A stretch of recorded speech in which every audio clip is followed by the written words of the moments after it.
Hello, and welcome to the Vandalia Cinema Project, Episode 8. My name's Trenton. I'm joined by my co-host and cousin. What's up, everybody? And today we're talking about the movie Spirited Away. Please stick with us and see what we have to say, and this should be a really fun episode. Thank you.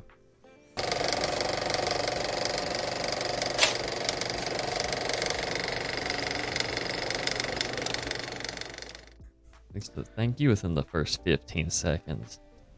Huh? You want me to do it Thank again? you within the first 15 seconds. I'm kidding. Thank you so much for clicking on us. Just as soon as you start the podcast. Thank you. Thank you. Hey, views are down.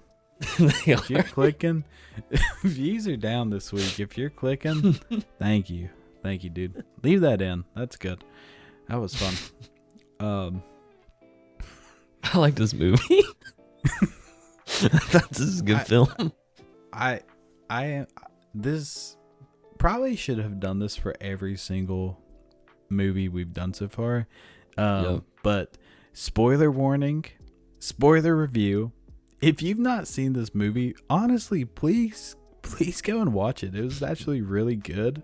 I really enjoyed it. Yeah. I don't even know. Now that I'm thinking about it, I don't even know if we might not even spoil anything. I don't know what the movie I just watched was. I might not hit a good coherent thought about the plot. I think I could sum this movie up in about a couple of sentences. I think I could hit the whole plot, which that's not a diss either. There's way more to it, but my God, it's good. I don't even think I could give it like a number rating. I'm gonna just say I liked it a lot. No, if you haven't seen this movie, watch it. Just get around to it, man.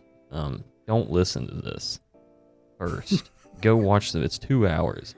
Go check the film out, and then come back to the cast, and then hang out with us a little bit. Kind of a saucy little 2 hours. It is. It's very. My God, it's the end of it's a little bit quick. I feel like. I thought so too.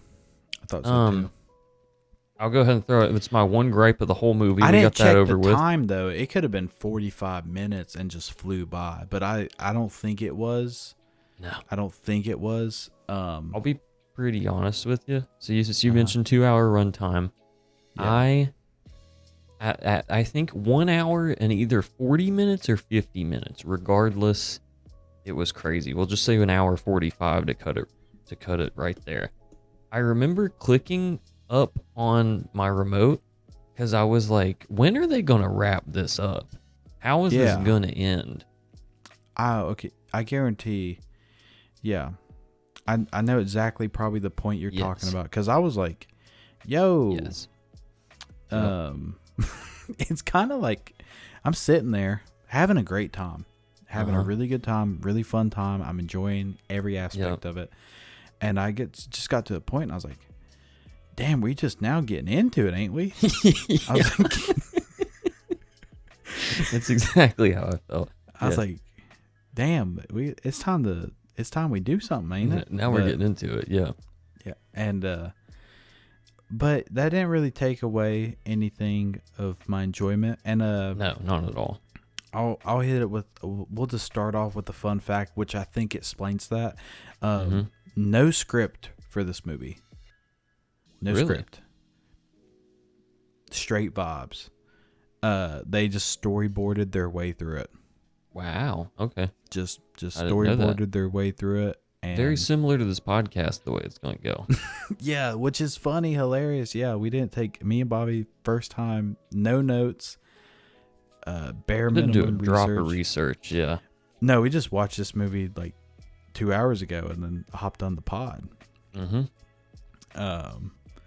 Everything I say about this movie that's a fun fact is like supplemental knowledge I've picked up over the years. But no, I really liked it. I'll give it. Well, the way I feel about like animation, especially animation like this, it's kind of experimental. Even though it's not like this dude, even at this point, this dude was doing animation for like 30 years already at this point. Yep.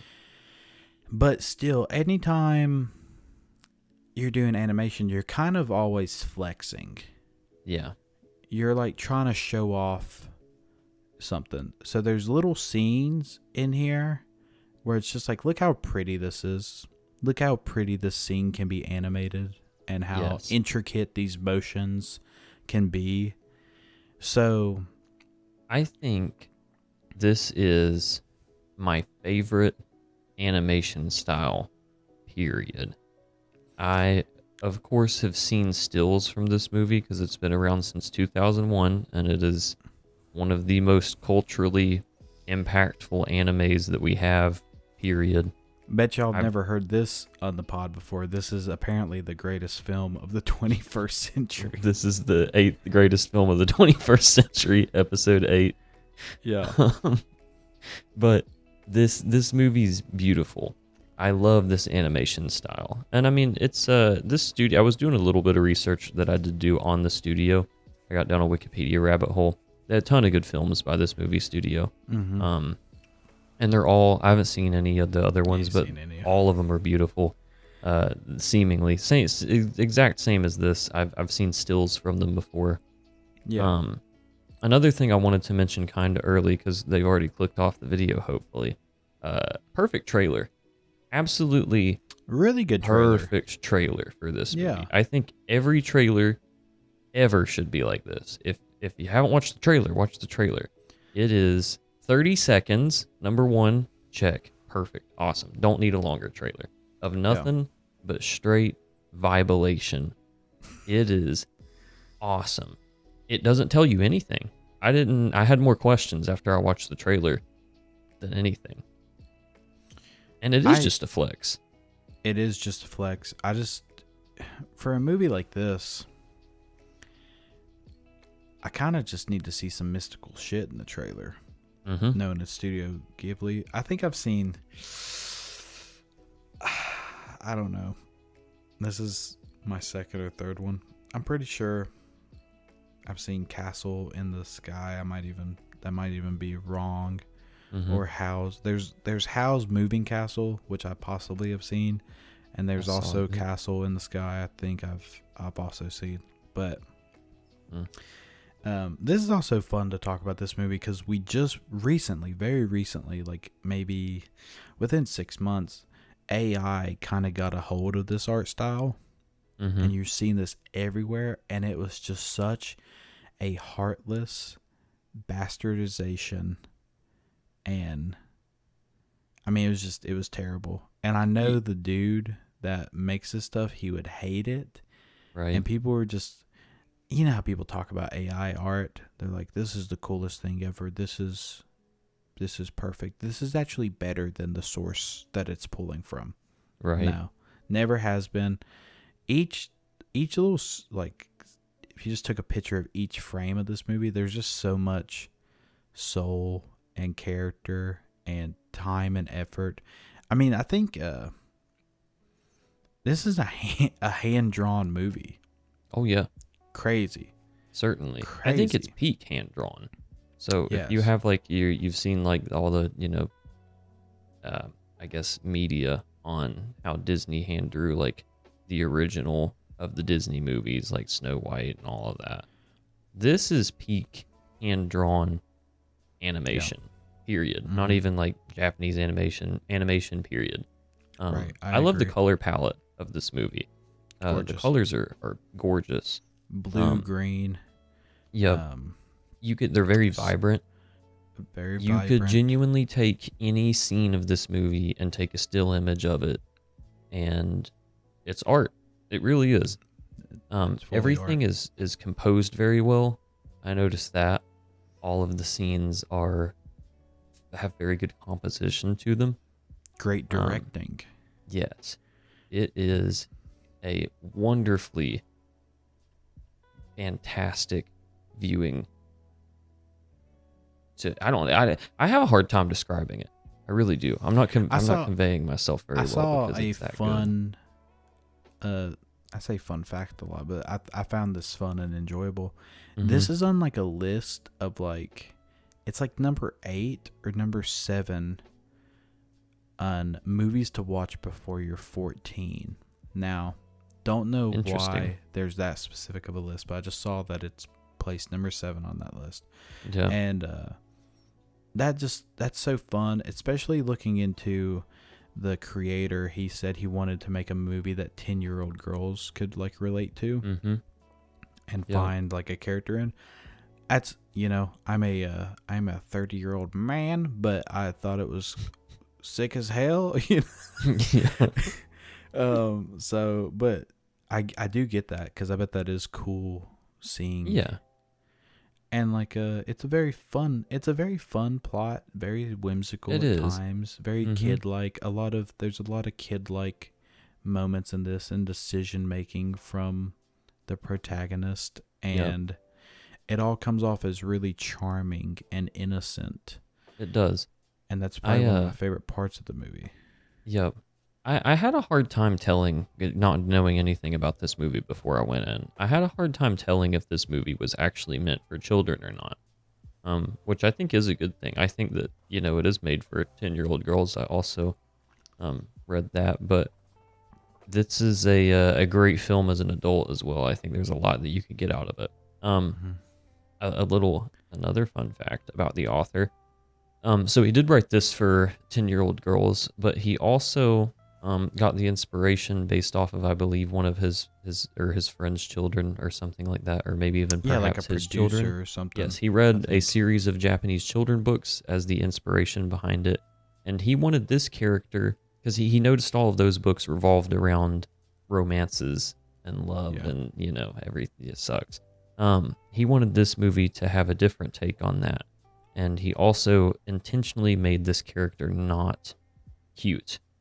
The main character of a girl, which I'm not, this is a 10-year-old lady we're talking about, but she's not, don't get me wrong, but she's not very cute. She's not very handsome even, whatever you want to call it. She's just not a great looking character. And this movie doesn't even get into that. I thought she was cute as hell. Did you? Yeah, I mean, I don't know. I didn't. I don't know. I thought it was a fun little girl. I don't know. That's interesting. Now I'm kind of like, what is a cute little girl, Mr. Miyazaki? No. Tell me. But they don't even bring that into it. But she just seems like a normal kid. Yeah. He wanted like a different kind of role model for children. Was his goal in writing this movie. I thought that was really nice and endearing whenever I read that. This movie's freaky in a lot of ways. I would actually really like to watch it again. It's so freaky. I would like to sit and break down almost every scene, because I missed a lot of it, I'm sure, because there's so much going on, a lot of points where you probably need to take a second look. You watched the dub, right? Yes. Okay. Hey, I looked it up. I was about to do sub, y'all. I'm sub elitist for the most part. I wanted to see the intended viewing of it, right? I went after the sub first, watched like 45 minutes, did some research. People were like, the dub's actually really good. And I was like, okay, I'll watch the dub. And I'm glad I did. I'm actually really glad I did, especially watching the first 45 minutes, because just, you read text and you can hear it, but just the nuances in some of the ways that people speak, you can just miss it. Okay. Yeah. Just miss slight nuance in like tone. And if people have attitudes, if they're being like sarcastic, you can just miss it if it's not your native tongue, right? And I even went on further and saw that they added extra narration to the dub to help Americans. Really? To help dummy Americans along the way. And it's actually really pretty controversial. Apparently, like the ending, and we'll get there, but apparently the ending is dubbed slightly different. And after watching it, I was like, I get why they did it, but overall, the dub is highly respected, won an Oscar, Best Animated Feature. The dub specifically, even if you go to Rotten Tomatoes right now, I'm on Rotten Tomatoes. This movie came out in 2001, but the Spirited Away that's on Rotten Tomatoes says it came out in 2002. So I'm thinking it's saying the American version, because I think Disney was going to try and push for it, and then they got burnt on another Japanese animation movie that just didn't sit well with audiences. So some dude from Pixar just was like, nah, I love this movie, dude, we got to get this over here. And Pixar actually got it brought over. So shout out to him, and he's obviously, and he helped rewrite the script, and I wish I knew his name, because obviously he deserves some credit. He got this movie to win an Oscar in America, so yeah, pretty cool. Very deserving of every award that it's received. I saw a little bit of it on the Wikipedia, and it's all fantastic. It's won a Golden Bear, which is a German award for some kind of German film festival, so congrats on that. Yeah, for winning the Golden Bear. I think it won Japanese Best Picture the year it came out. Yes, I think it's the third highest grossing Japanese movie of all time as well. Yeah. Well, it beat Titanic in Japan, which is funny to think about, because really funny. Up until Marvel started making movies, I guess Titanic was the mark for just the most money ever made from a movie. Right. Until people just started taking their kids to see Robert Downey Jr. 8 times in theaters, Yeah. And really inflated box offices. Yeah. So yeah, all that's really sick.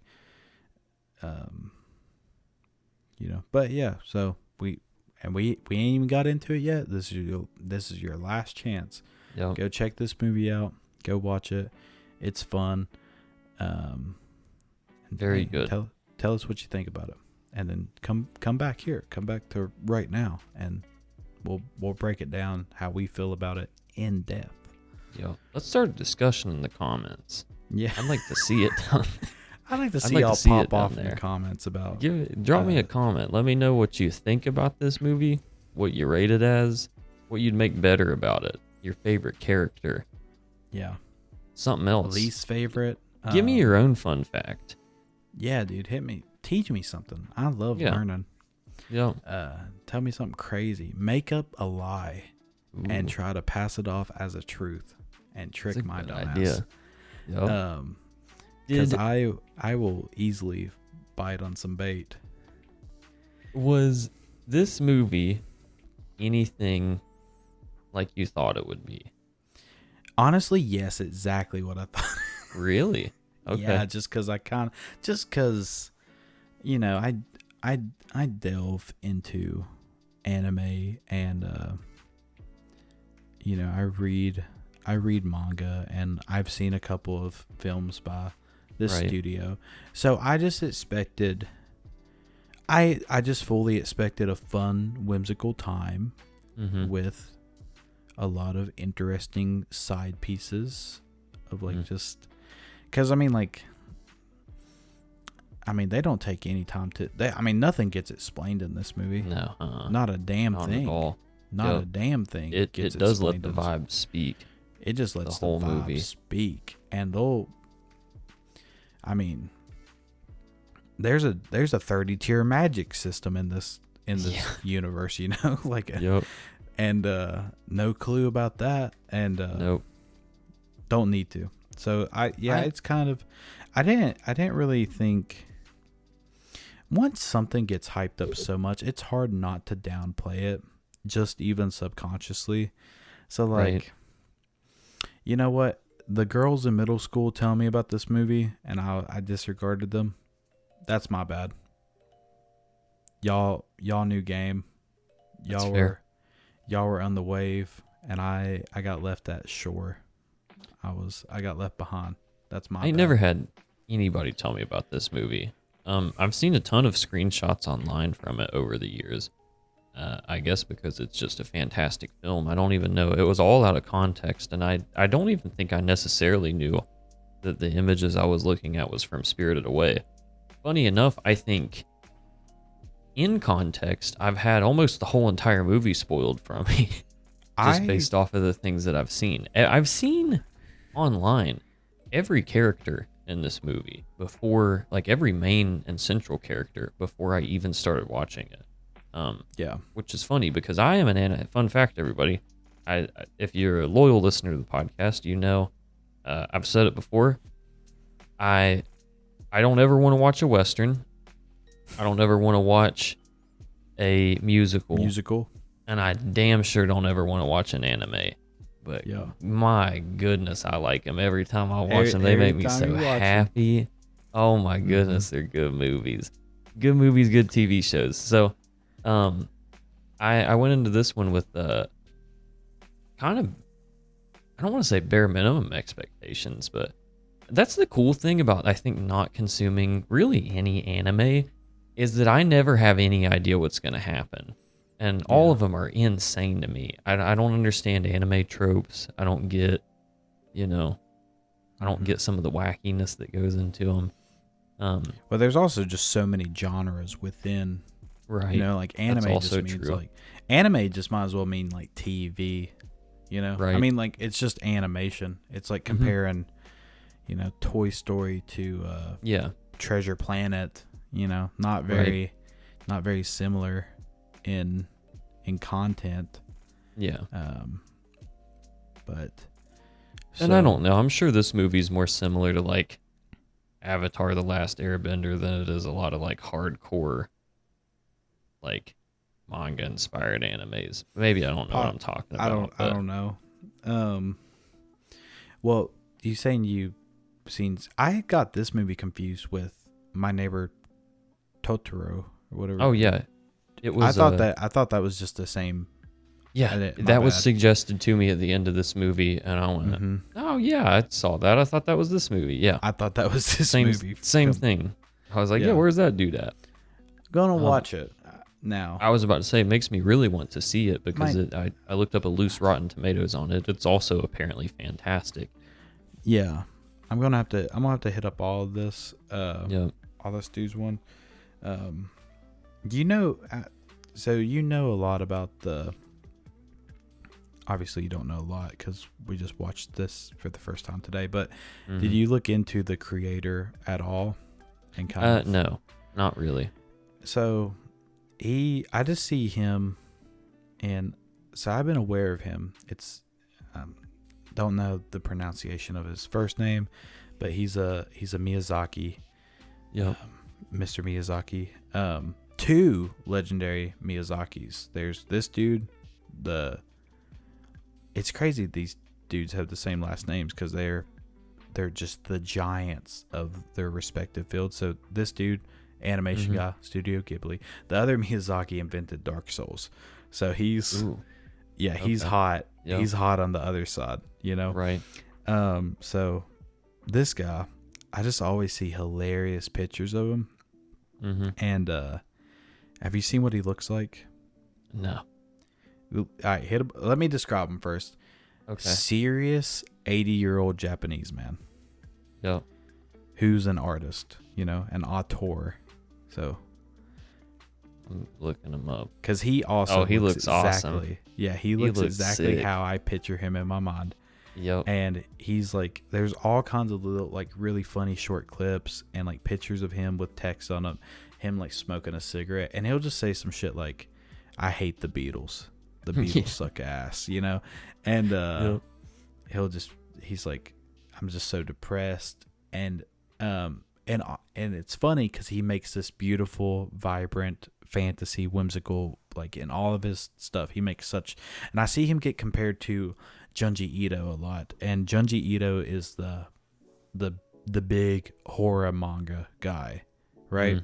He made like Gyo and Uzumaki, and he's like really into like the body horror and stuff. And he's fun too. His personality is he's a goofball, and he'll go to like expos and cons, and like people put cat ears on him, and he'll do like little like 9 cat poses and stuff. Yeah. And there's a funny quote I see of him, but he's like, I just love the Beatles. And like that, I always see that picture next to Miyazaki saying, I hate the Beatles. And then it'll show pictures of their world. And it's like, your world if you hate the Beatles, beautiful, green, peaceful.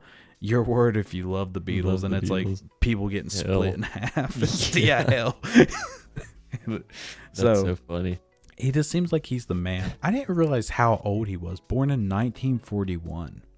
No, that is crazy. 1941 in Tokyo. I did see the co-founder of Studio Ghibli is dead as well.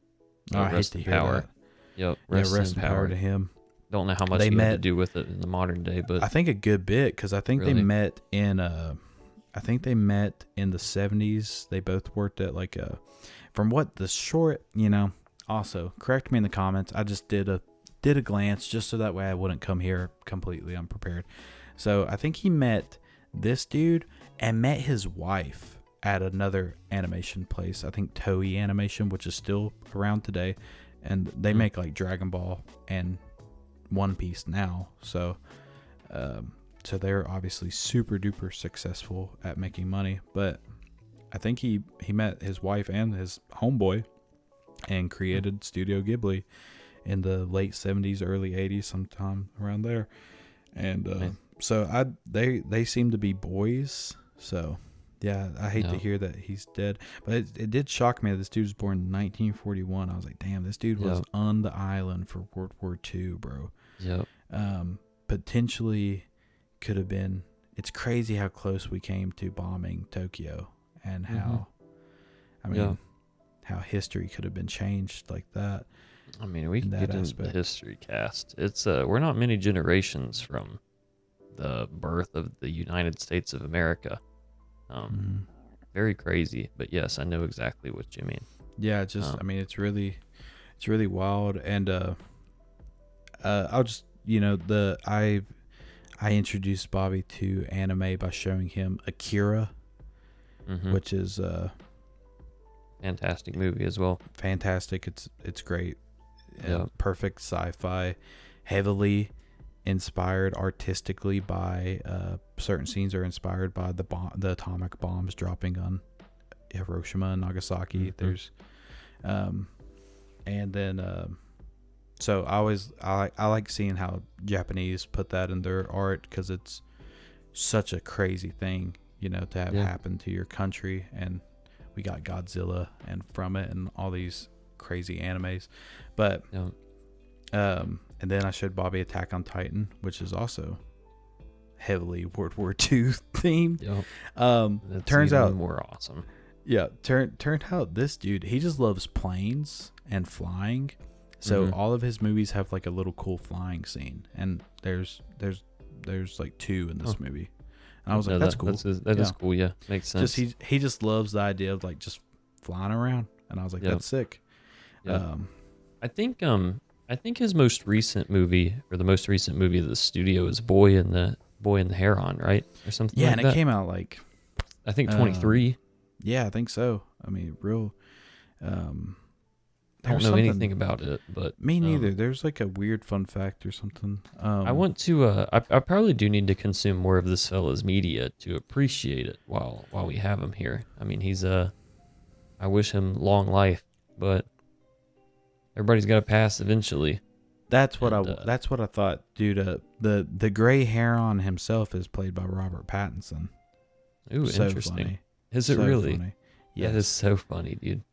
It says Christian Bale's in it too. Don't know where. I don't know if is he the boy. Potentially. That is hilarious. It's actually crazy. The cast. It's showing me like it'll just show the Japanese, like original cast, and then the English cast just all mashed together. So, Mark Hamill, Dave Bautista, Christian Bale, Robert Pattinson, Karen Fukuhara, which is she's an Asian actress that plays in The Boys, and she kind of broke out in The Boys. So I actually don't know what she's playing. Florence Pugh. My God. Seems like they jam packed it with Willem Dafoe in there. I don't know if you've already said him. No, I did not say. I don't. I don't see him. He plays the noble pelican. Wow. Willem Dafoe. A little Dafoe action. I like a Willem Dafoe. Me too. So, one of the better yeah, actors I mean, out there. definitely should. I'd like to check out all this guy's stuff. I mean, add him to the legendary director list, because Certainly. this movie does it. This movie's enough for me. If he only ever dropped this and then dipped, this movie would do enough. I think it is that impactful. I would love to watch this movie again, and I really wanted to watch it twice. I could watch it back to back. And that's rare for me with films. Me especially being a filthy casual movie enjoyer. Very rarely do I want to consume them like that, and I definitely could with this one. We get into it a little bit. It's also, I just want to say this real quick. For it to be PG, I still, I love a little PG content, a little PG-13 content. PG-13 is kind of turning into like just every single movie. You know what I mean? Right. Yeah. Kind of like how we in video games, T for teen is now just like sports games for whatever reason. Right. But there used to be like a whole like category action games, even shooters, kind of, So it's kind of disappearing. I feel like PG is now just like kids movies. Mm-hmm. But like if you go like look at old movies, a lot of them are just PG. Yeah. And they're even kind of need that. They'll even have kind of wild stuff in it. You know what I mean? Yeah. Yeah. For it to be PG, like a PG movie made in 1978 to 1985 is going to be a lot different than like a Disney PG movie that comes out next year. It just is. So now that I have like a son, it's cool just seeing like some just good, clean, fun PG content for him to watch that is actually like not brain rot, not stupid, not I imagine just something that's nice. Yeah. And like now I got 20 movies from this company that I can show them, Check out anytime. It's pretty sick. Yeah. That is very nice about this movie. And like I said, I do have a funny son reaction moment that I will get to whenever we get to it. That Sweet. he turned 20 months today. Mm-hmm. He like can't really speak. He like reacted. He looked at me and my wife and was just like, he just on his face showed me something. So I can't wait to get to that. But Sweet. yeah, let's so this movie starts out and it starts off real. Did you recognize any voices first off? No, not a single one. And I even loosely scrolled through the cast, and maybe I would recognize them if you told me. If with like other things that they were in, but I didn't recognize them based off of like namesake. Yeah, they're not like famous for like they're not like famous movie actors. They're famous voice actors though. Right. So the girl is Lilo from Lilo and Stitch. Ah, interesting. And okay. my wife caught that immediately. She was like, "What? When did this movie come out?" And I was like, "I think 2001."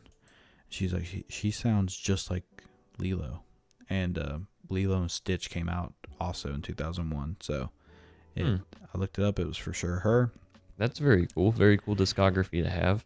And then Haku, his voice. I mean, it was ringing in my ear like a church bell, dude. Like I was Quasimodo, and I was like, who are you, man?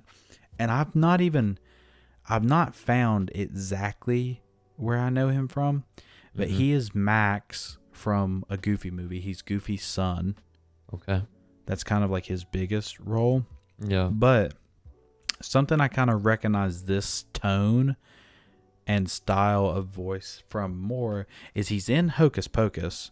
I think he's the cat. You ever watch Hocus Pocus? No, sir.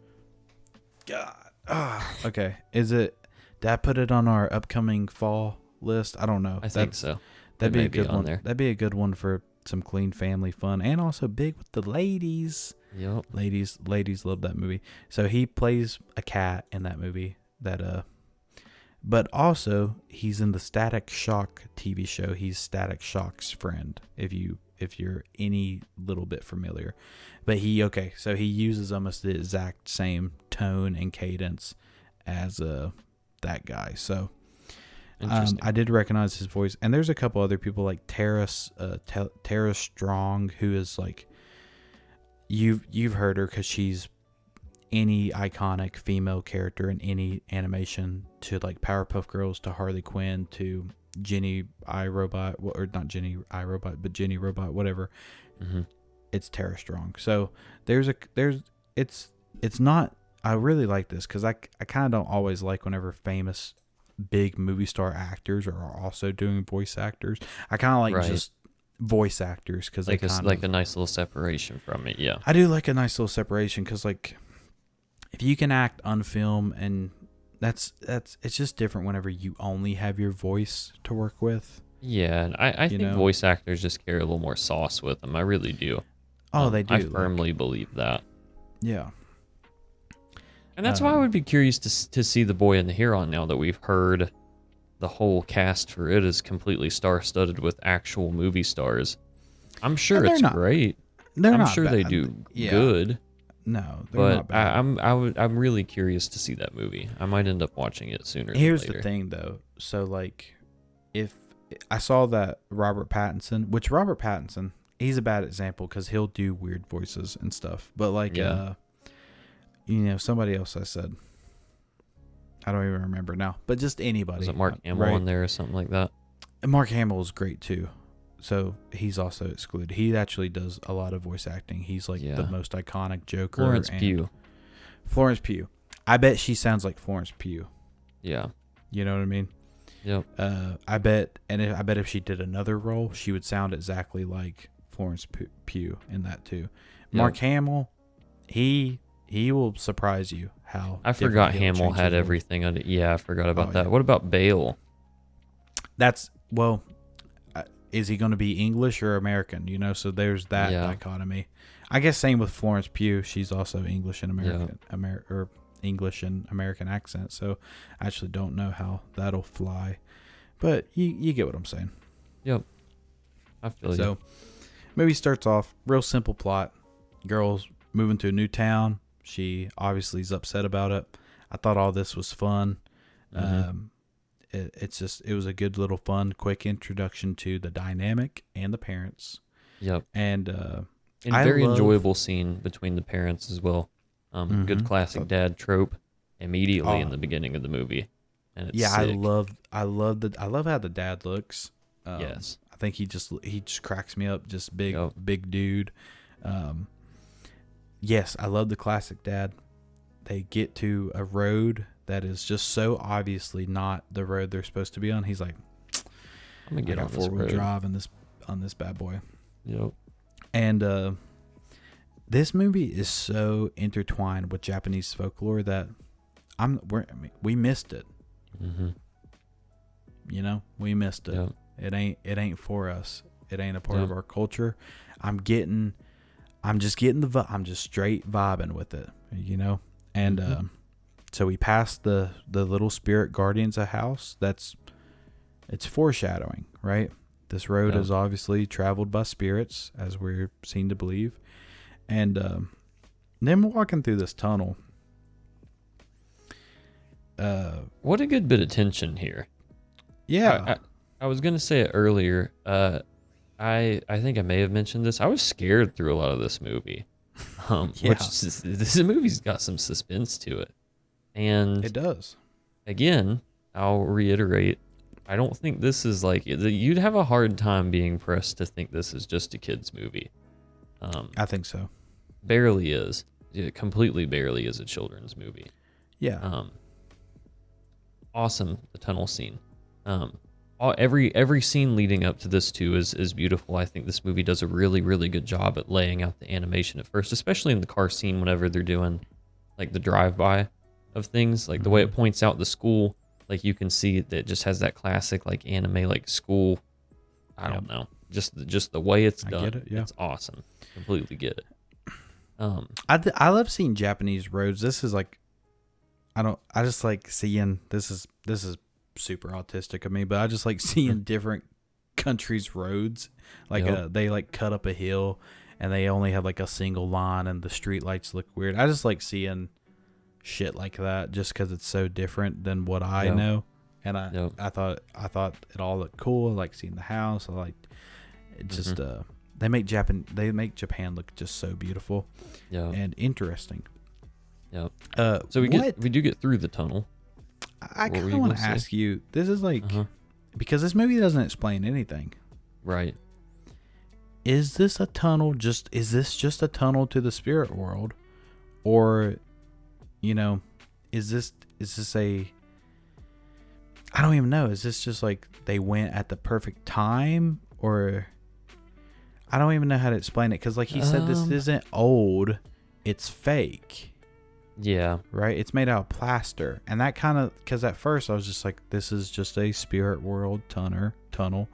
But then him saying that, I was like, what is this? What is this place to me?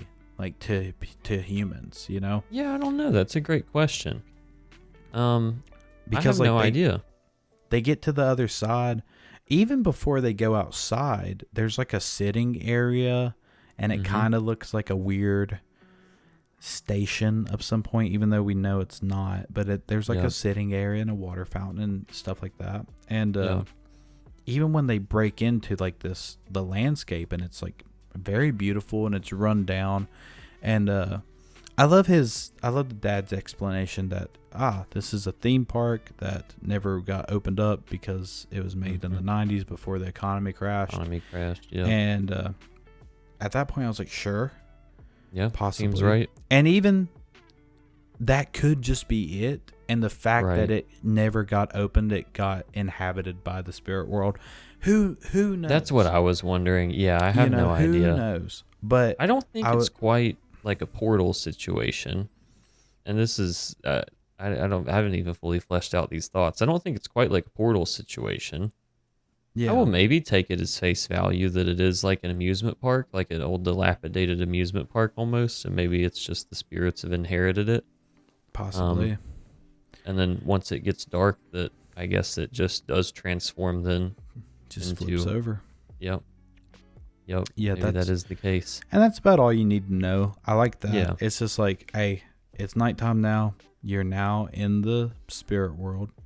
For whatever reason. Here's a question for you, and I don't want to get too far ahead. Do you think that if her parents did not eat the slop or the food, that they would have been caught at that point? Or do you think they could have left? Or do you think that it would have got dark and they all three would have been stuck there, but her parents just wouldn't have been pigs? I know we're getting into like movie breaking theory here. That's... We're vibing. So she tries to escape. Yes. Right.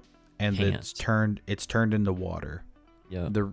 I thought like, so they walk over a river and they're like, the dad's like, they were going to make a river here. Oh yeah. I forgot about that. So I was like, is that what this is? But then it's kind of shown as like an ethereal ocean. Yeah, it's just with a casino boat. It's not a river, so I was like, maybe that doesn't even have anything to do with anything. So I think if it would have turned nighttime and they would have just been normal, I think they would have just got stuck there. And then I don't know what happens to you for being human in the spirit world. We get told that stuff can happen to you, and we obviously see. Also, dude, I'd fall for this. If I was walking through this beautiful field and I started smelling ethereal buffet. Smelling that food, baby. I love the animation of the dad sniffing. It's awesome. Yeah. And this whole lead up is so funny. Dude, he just like a moth to the flame, dude. Just big fat dad, just like. Oh my god, him loading up the plates. He's like, "Don't worry, Dad's got you." Yeah. And so I'm glad. I watched this scene sub and dub. In sub, I was like, obviously he's into the food, just by the sniffing, right? Yeah. In the dub, their voices change, and they start oinking early. I didn't notice that. Yeah. The mom is like, you need to try this. And I was like, whoa. That's so funny. We oinking fast. Cause like the pig reveal in the sub was just out of nowhere to me. I was just like, Jesus Christ. But oh my God. Yeah. I then got it spoiled for me. Then I'm watching English, and then I started hearing some oinks beforehand. So, but yeah, dude, the way, I mean, they're eating nasty style. It's like, it's disgusting. Yeah. I've been hungry like that before. Oh yeah. And I mean, that's what I'm saying. I would have fell for this harder than hell, dude. It looked, especially I can just grab it in front of me. Whole ass bird. Sweet, tender meat. I like them I just like little, and this is just a flex because like he just anytime I feel like food's involved in like anime, it's just for flex purposes because like it's hard to animate shit like this, like ripping birds open and stuff. Yeah. But him grabbing the little thing of mustard, putting mustard. That is funny. Just so funny. Yep. And start right away. There's a lot of characterization from Chihiro, the main character, the little girl, and I like that she didn't want to go through the tunnel because she's probably one is scared. Two, she's mad at her parents anyway. Yeah. And so like that was fun seeing that. But I kind of liked seeing how hesitant she was with her parents eating. Just like how cautious and uneasy she is about the whole situation. She's like, yeah. But like I feel like her parents were put under a trance almost. I think so immediately. I think that was like that from almost the beginning of them getting to the tunnel period. Yeah. Like it was that draw, that pull that was the wind. I think the wind's pulling them in. Wind's pulling me in. Huh. I think it was almost immediate, and then it's just like a domino effect after that. Once he started smelling that food, though, it's over. Like, he was literally like a dog. Yeah. Now it was cool to see that dynamic of. It was very again tense and suspenseful and stressful. To see her kind of watch her parents devolve, even before they start turning into pigs. When they're just horking food down, you just they're kind of ignoring her. It sounds disgusting, and you're like, something's gonna happen. You just know, you're just waiting on it. You know, we missed it last week. Soundtrack, we missed the Social Network soundtrack. Yeah, I was tuned in this week. This soundtrack, I tuned a little bit more as well. This soundtrack is, if there was like no dialogue in this movie, you can almost get like a mood understanding just from the music.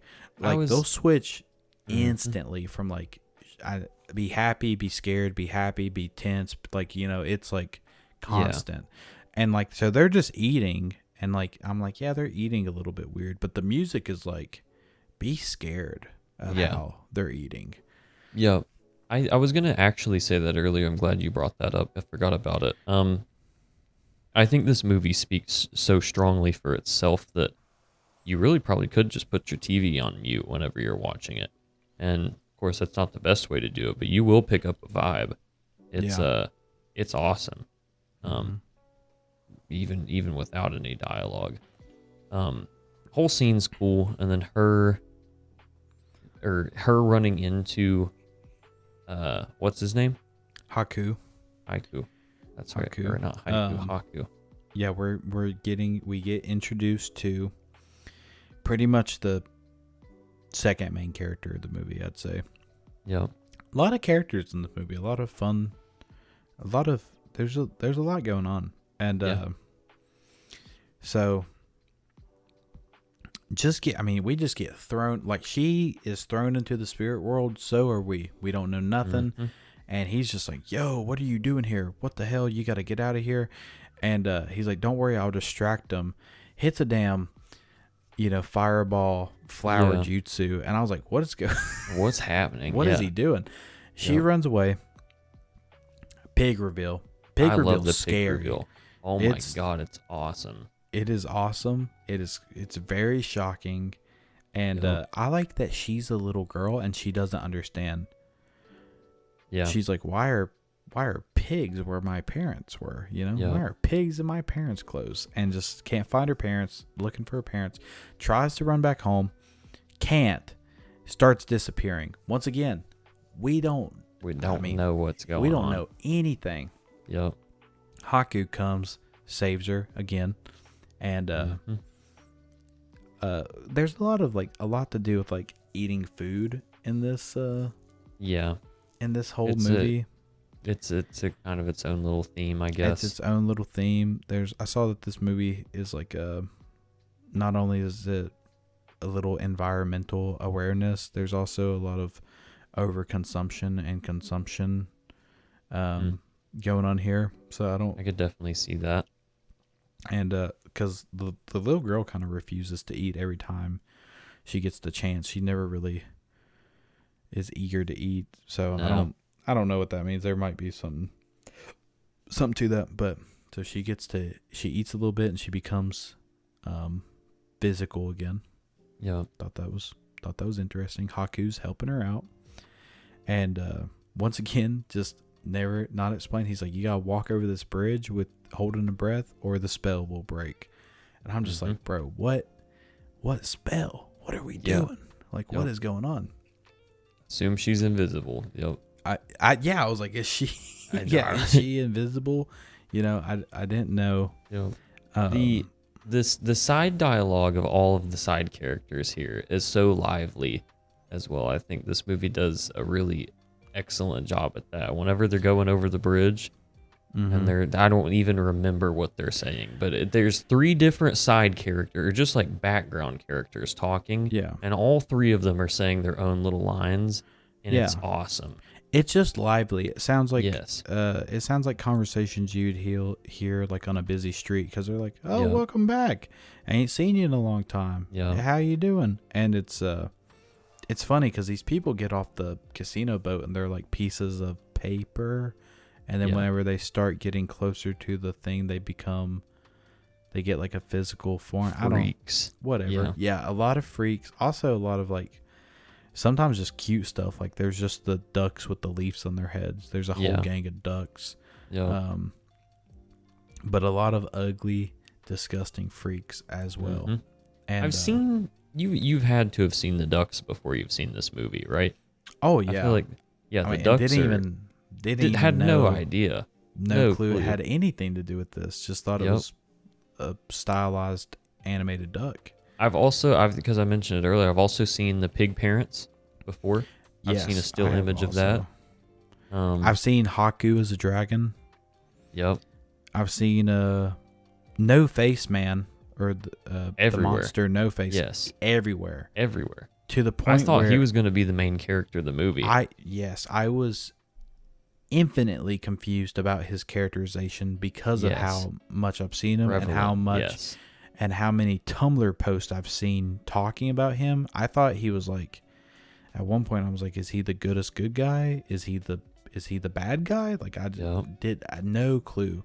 And I was very confused about the characterization of him just because of outside input that I've seen. Just 100%. Yep. Never. What's funny though is I just never knew that Haku was a dragon at all. Just like, even though I've seen pictures of him in both of his forms. Yep. Just never put 2 and 2 together. I'm just going through like a quick scroll of just the images of this movie, and it just cracks me up like how little context every single image is. But now after watching it, I'm like, okay, yeah, I understand why this is like promotional art. Just like there's a lot of just her standing in front of the pig pen, and I'm like, I would have never thought anything once again, I'm gonna say it at another time, and it's gonna get old. This movie's about the vibe. It's about the vibe. All of this culmination of the images of just stuff curates the vibe, baby, perfectly. I mean, well intentioned. It's so funny. No script, no plot, no plan, just vibes. Yeah. And how do you even make a movie like that? I have no clue or concept of how you'd even, especially animation. What are you doing? Just drawing? You just sitting around drawing, seeing what happens? Yeah. Rip that up. Yeah. You know? Or do they draw? Do you think they're like, damn, Haku's a dragon now? All right. You miss a day of work, you're like, bro, Haku's a dragon now? Yeah. What the hell, man? Yep. You were like stupid and working ahead. You're like, I already drew him as a human. Yep. 30,000 times. God damn it. Oh, you could tell too. I bet they just had a blast making all the little animals and just freaks again in this. Yes, dude. The background characters, I bet they thought it was sick. Yeah. I don't know. Eventually, I must imagine maybe they like thought of something and then they're like, all right, let's figure out how we work to that point. You know what I mean? Yeah, so probably. Like, maybe somebody drew a dragon. They're like, fucking Haku could be a dragon. Yeah. How can we get there? I could see that. Or maybe even if there's not like a script, maybe there's a vibe like we talked about earlier. He said he wanted to do like a love story that's like that's not a different kind of love, and right, then, so I bet and he's like, let's incorporate a bunch of Japanese mythology and folklore into it. So they probably knew, like, if me and you and a group of people got together and we were like, let's do an adventure story with classic fantasy elements, right? Yeah. Somebody'd be like, let's put a knight in that bitch. Let's get a dragon. Let's get a tower with a princess in it. You know, like, I bet they just started doing stuff like that, and then like, all right, let's get weird with it now. And I'm just sure it was like that. But hey, yo, if there's like a documentary of like behind the scenes on how this movie was made, tell me about it, dude. I want to see it. Yes. Straight up. Yeah. Yep. If there's an interview with him talking about it and it's longer than 30 minutes, please let me know. I'd be very, very interested in seeing what it was like. Yep. I'd love to know. Another thing too, unless I lose my train of thought, which I very well may. This movie is, I have no idea. I'm blanking. My fault. My bad. I'll tell you what, the thought I'm caught up on and that I want to get to, and I'm super stoked to get to, is that the boiler room dude. Yes. I love him. He's super cool. Another character that got ruined for me in this movie. I've seen him before. Never saw him before in my life. Really? I've seen every character of this movie for some reason. Spider arms. I loved her just walking down. First off, just Haku zooming her after they break the spell. I love how they animated that. Just him like speed blitzing through the crowd. Like, we got to get you through here. And and then her just walking down the steps. Love it. It just looks good. I love how she trips and falls in the boiler room. This shit is just, I mean, it's just so imaginative. It's so creative. The little suits carrying the coal. It's like a Disney movie at this point. It's literally like little dwarves. Yes, it's full on fantasy at this point. We've like, I'm not scared at this point. Well, I guess I kind of was, because I kind of am. Yeah. I thought this dude was a bad guy. Anytime I see a dude with more than 2 arms, I'm like, bad guy. That dude's fucking evil. He's using them arm as freak style too. He's going crazy with them. It's awesome. Eventually I was like, okay, he's making bath bombs pretty much. You know what I mean? Yeah. And but at first I was like, what's bro he up doing? What is he even doing? Just grinding. But he is using his arms crazy. I also love how he drink out straight out the jug. just was cracking me up, just out the big teapot. Yep. And I loved their little dynamic because like she's kind of brave because this is a terrible situation to be in. I think this is the first part where you see some character growth. Yeah. Out of her, and I mean, kind of course, because she actually has to like step up and be brave here. Yeah.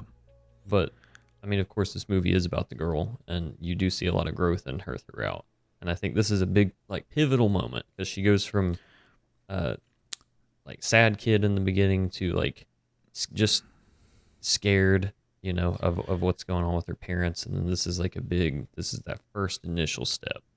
This is her first time by herself, pretty much. Yep. Like this is the first time she's trying to do something by herself. Yep.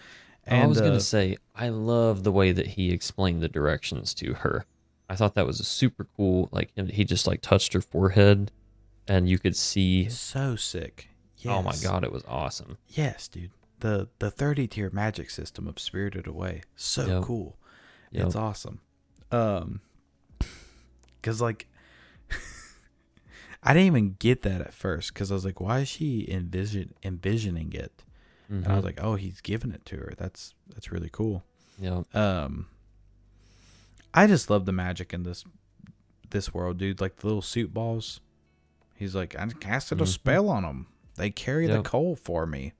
It's such a nice little bit of magic in there. Not overdone. No. You don't ever really even see anybody cast a spell except for fucking the Baba Yaga. What's her name? Yeah, I don't remember. But Yabushka? I have no idea. It's not Yabushka. John Wick? It is not Babushka at all. Just call her Granny. Yubaba. Yababa. Yubaba. Whatever. Yeah, Granny. Spoilers. Yeah. So, man, God, I'm not even trying to talk about this movie too much, but I love her helping out the little suit ball because he got crushed. Mm-hmm. And I thought that was just cool. And I was like, is this the heaviest piece of coal in the whole world? But we're still like in the animated, like the experimental art. Like we're showing off animation here. Like all the way the suit balls, or how they dance around, how they throw coal, how they carry coal. Mm-hmm. But I just love the characterization of like I just love how this guy's talking to her. He's like, finish what you started. Throw that in the damn fire. And I just thought it was really cute and funny. All the little balls being like, oh shit, she'll carry it for us. Immediately they strike, basically. They just drop it. Yeah, I thought that was just so funny. Yeah. They are awfully cute, these little fuzzies as well. I love them. I love them to death. I think I wish I had a bunch of them or something.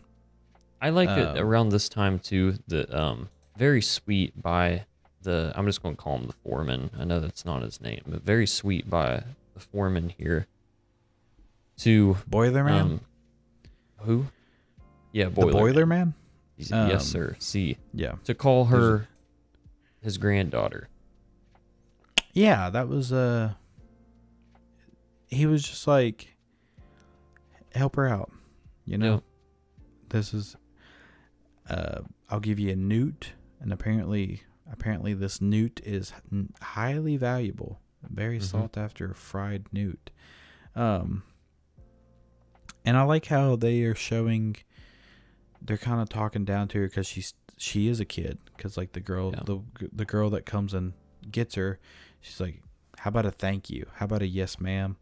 And she's like, oh, I don't have any manners. And then before they leave, like, thank the boiler guy because he just really obviously helped you out. And she's like, maybe okay. I was the only one that noticed it too, but she did develop manners throughout the movie. She did. She did indeed. She grew up a lot. Yep. Because I saw like in one review that or like one description that I never got the sense that she was inherently spoiled. That she was a spoiled brat. No, but I didn't either. She's called that a lot. And I guess if like, this might just be a cultural difference, but like she's upset that she's moving away to a different school, and she does have an attitude about it. But I just felt like that was normal. That's a kid thing. I feel like I thought that was just, I thought that was normal kid stuff. And then leaving also, your friends like, and life behind. Yeah, and then she doesn't say thank you and yes ma'am. It's like, yeah, she's in fucking Wonka land, and she's probably bugging out. Freaking, yeah. I didn't. It just wasn't as obvious to me that she was a rude little girl. I just thought she was. I thought she was a dope, like she gets called. I just thought she was just a little airheaded, clueless. Yep. But yeah, I guess she did grow up. She became less bratty and more. I was gonna say mature. too. I like the feeding scene of them feeding the little soot balls, stars or whatever. Yeah. No clue. Lucky Charms or something. Looks awesome. Yeah, I liked it a lot. I like how they're just sweet. I like them. Yeah. Once we get up into the bathhouse, I was like, man, this is just so weird. I like all of it. I love the radish spirit. What do you think about him, man? The radish spirit's pretty sick. I love, because you were talking about the newt. I love the way the frog gets to acting for that newt, dude. Just before the elevator. That's one of my favorite scenes in the movie. I hope I don't forget that by the end. He is tweaking for the newt, man. He's like, let me suck on the tail of it, please. Suck the tail. Yes, dude. He's going a freak style on the newt. He is cracking me up. I don't know, because I feel like it they even like lingered on it for like a minute. It really did. Yes, they did. I'd like to get a taste of that newt. Give me a hit of the newt. Apparently there's something to the newt. I'm gonna just do a vibe check on my camera real quick. No, dude, the newt. It seems like a drug or something. Yep. I thought it was kind of this girl. Obviously, at first she's like, I'm not gonna get killed for this little girl. I'm not gonna jeopardize my safety for her. And then she's helping her out, and then this is just minor, but she said something like, "No, I'm gonna savor this whole newt myself," right? Mm-hmm. And she kind of downs it in one bite, to let this girl escape. Yeah. And I was like, that kind of sweet. That's kind of showing her that she's like, because I mean, I don't know what to compare this fucking newt to, but it's like, if I had the last Hershey chocolate bar on the planet, I'd probably want to eat it piece by piece. Square by square, not down the whole thing. Not down the whole thing and swallow it so that way a frogman don't snatch out my mouth. Do you think that she is also human? I don't know. I have no idea. They look like siblings, and I'm sure, I don't know if that was intentional or not. Isabel once again caught 5 minutes of this movie this week, ruined part of my viewing experience. Yeah, I'm kidding, but she was like, "Who's the sister?" And they do look like sisters. I didn't even think about that before she had asked that. Well, it's funny because like with the Lilo and Stitch comparison, I was like, is this just like? I did think that because like they had a sister vibe to them. Hard movie to girlfriend explain whenever they walk in halfway through, by the way. Dang, this is not out. This is a rough one to try to work your way through. I knew I had Frogs to get my are begging wife. to suck on newts, and the radish man's in the elevator. You can't explain the that. The radish man looks weird too. He looks bad. I feel like I've known some people look like the radish man. I don't know if you have. For sure. No, yes, 100%. I have come in contact with the radish spirit many a time, and he has also hindered me and followed me around just as he has done here. No, I knew I had to get my wife on board immediately, and I even I was like, "Come on, let's watch a movie tonight. Watch the podcast movie with me tonight, babe." Mm-hmm. And because did she like it? Yeah, she said she did. She said she did. She said it was she stuck through the whole thing, and I even gave her a few outs. Interesting. So I was like, hey, if you want to watch it by myself, I'll go to my office and watch it or whatever. And she's like, no. I like it. So made me pause it when she got up and stuff. So that's a good sign. Yep. She let me run a lot of movies and get up and go to the kitchen for 20 minutes and come back not ask a question. So it's like don't patronize me with any questions, you know. Yeah. Radish Man's awesome looking though. Radish Man's awesome. So she gets upstairs once again, doesn't knock on the door. Doorbell's talking shit to her. I even made a joke about you. I was like, I imagine a doorbell talking shit to Bobby. How mad he'd be. Because like it said, it started with not even gonna knock. You're about the shittiest kid I've ever seen. Just like I was like, imagine Bob just going up to the door and be like, you're about the dumbest looking motherfucking guy I've ever seen. Like, come on, man. I'd be spazzing. No. What is Radish Man doing? Because he comes up here too. He's going back down. Go? I don't know. Yeah, he got spooked. Yep. He got spooked, and this place is spooky.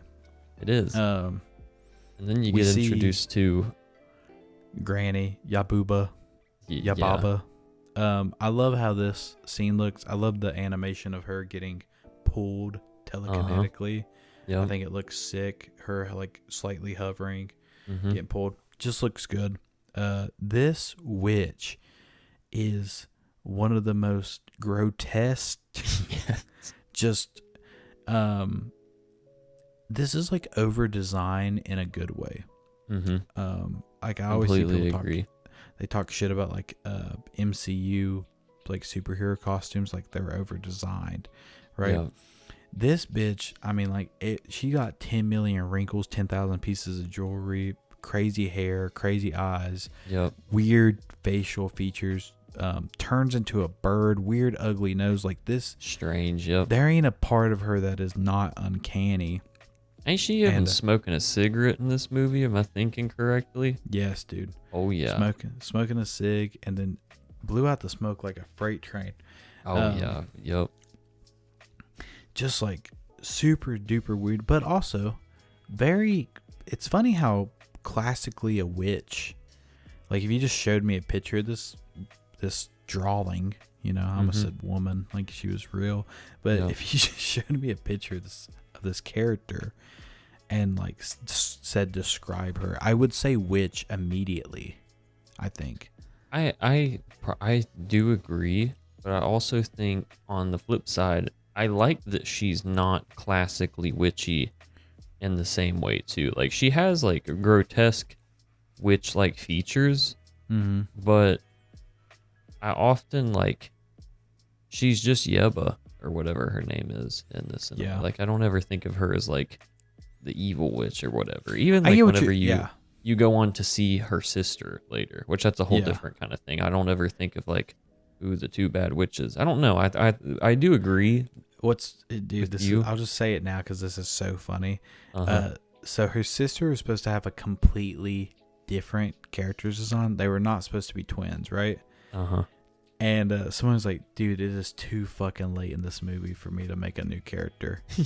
And just that's so funny. And that's hilarious because they didn't plan ahead. So I bet they were just like, dude, like, because she was supposed to be like tall and skinny and just look different. And they were like, I think someone was like, how about she has like different rings? And they were like, fuck no, dude, that's too hard. And they just made her identical. Come on. Thought that was so funny. So funny. Works out well though. I actually really, really like that. I do too. I thought it was like, especially the way it works out in the end. I think it does a lot for the plot too. I think so too. Yep. Which is funny that it wasn't originally like that. Because it's kind of huge for the plot, weirdly enough. So I get it because like she's not full on. It's not like Black Hat witch, but I don't know. She's very witchy. Yeah. She's like the nose and the wart, but she's also just like a weird woman, I guess. Yeah. I was gonna ask you, were you expecting betrayal throughout these parts of the movies as I was? Because even whenever we met the Boiler Man, I was expecting betrayal. Didn't trust him at all. Because if I remember correctly, White Dragon Man. I'm gonna butcher all the names. I'm a little Haku. sleepy this episode, ladies and gentlemen. It's So my late. brain's firing on one cylinder. White Dragon Man recommended that she go and get a job from Boiler Man. She then goes to Boiler Man and says, "Give me a job." And White Dragon Man even says, "Don't take no for an answer. Yeah. You have to get the job." So then she goes to Boiler Man, and Boiler Man goes, "I ain't giving you a job. You got to go talk to Yubba." And immediately I'm like, well, he just betrayed her. That's what I thought too, because Haku was like, dude, Yabu's going to get your ass. She's you got to go to Kamaji. You have to hide from her. Yeah. And I was like, well, damn. I was like, are you stupid, little girl? Like, Kamaji's sending you into the beast of the belly. Yeah. Now, it all works out. And apparently there's some weird curse placed on Yaba that she has to hire anybody that asks for a job. Yep. Hey, sweet. Who knew? Yep. But we get introduced to Big Baby in this scene too. What do you think of Big Baby? Weird. Just a weird anime thing. I don't understand it at all. Like, what does this mean? Is this representing something? I love how it turns out. I love it. I love it is completely. very cool. But this scene also just hilarious. Like big Hulk baby kicking through the door. Yeah. And like, I mean, she gets messed up by it. Gets like, I'm glad we don't get the Big Baby face reveal here. I'm glad we don't know nothing about nothing this whole movie almost. She kind of hits. What do you think about these rolling heads? That's maybe the weirdest character in the movie. I still don't. The weird heads are almost out of place. They're strange, man. They're strange. What are they up to? What purpose do they serve in this world? I don't know any dynamics almost, you know. No. They're clearly high up on the food chain for whatever reason. They're up in the boss's office. Yeah. Up there with Baby. They're big on the pecking order. Baby and Yababa. Yeah, they seem to be. They're just bizarre. It is just so bizarre. I love that. So Yababa gives her a job, takes her name. Cool. Whatever. Very cool. Whatever. Cool. Japanese words, you can do this. She's like, now your name. She leaves a character on the page, so it's like, now your name is Sin. Whatever. I kind of don't fully get it because I'm American. I don't read Japanese, but I'm willing to bet my bottom dollar that the character that was left on the piece of paper translates to Sin, and they didn't just make that up, you know? Yeah. And I imagine Chihiro means something. Yeah. And I imagine Sin means another thing. Yep. Because I was curious about that as well. Because like Kamaji literally means Boiler Man. The Boiler Man. Really? Okay. It is just a word that just means the Boiler Man. Yababa might mean witch. I'm not even 100% sure. But shit like that happens in anime. Like famously, fucking Naruto means spiral, right? Or I'm stupid. Naruto means Uzumaki means spiral, and Kakashi means scarecrow. So like these aren't like names; they're like characters that they're using as names. It's cool. I love when they do shit like that. But so her names get changed. Haku comes and switches up. He does. And I was like, "Yo, what is up?" He does indeed. I was like, "Here's the betrayal. I've got it. Yes. They've got her."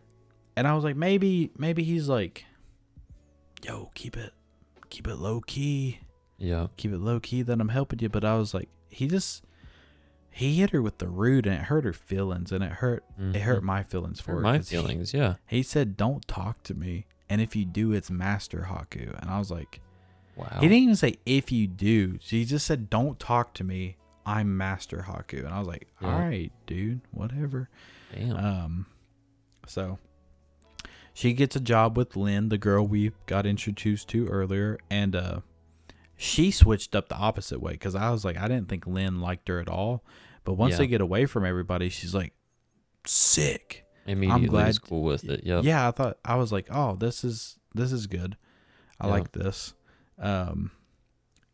Little girl's going through it though terribly. Is upset. Obviously, Mhm.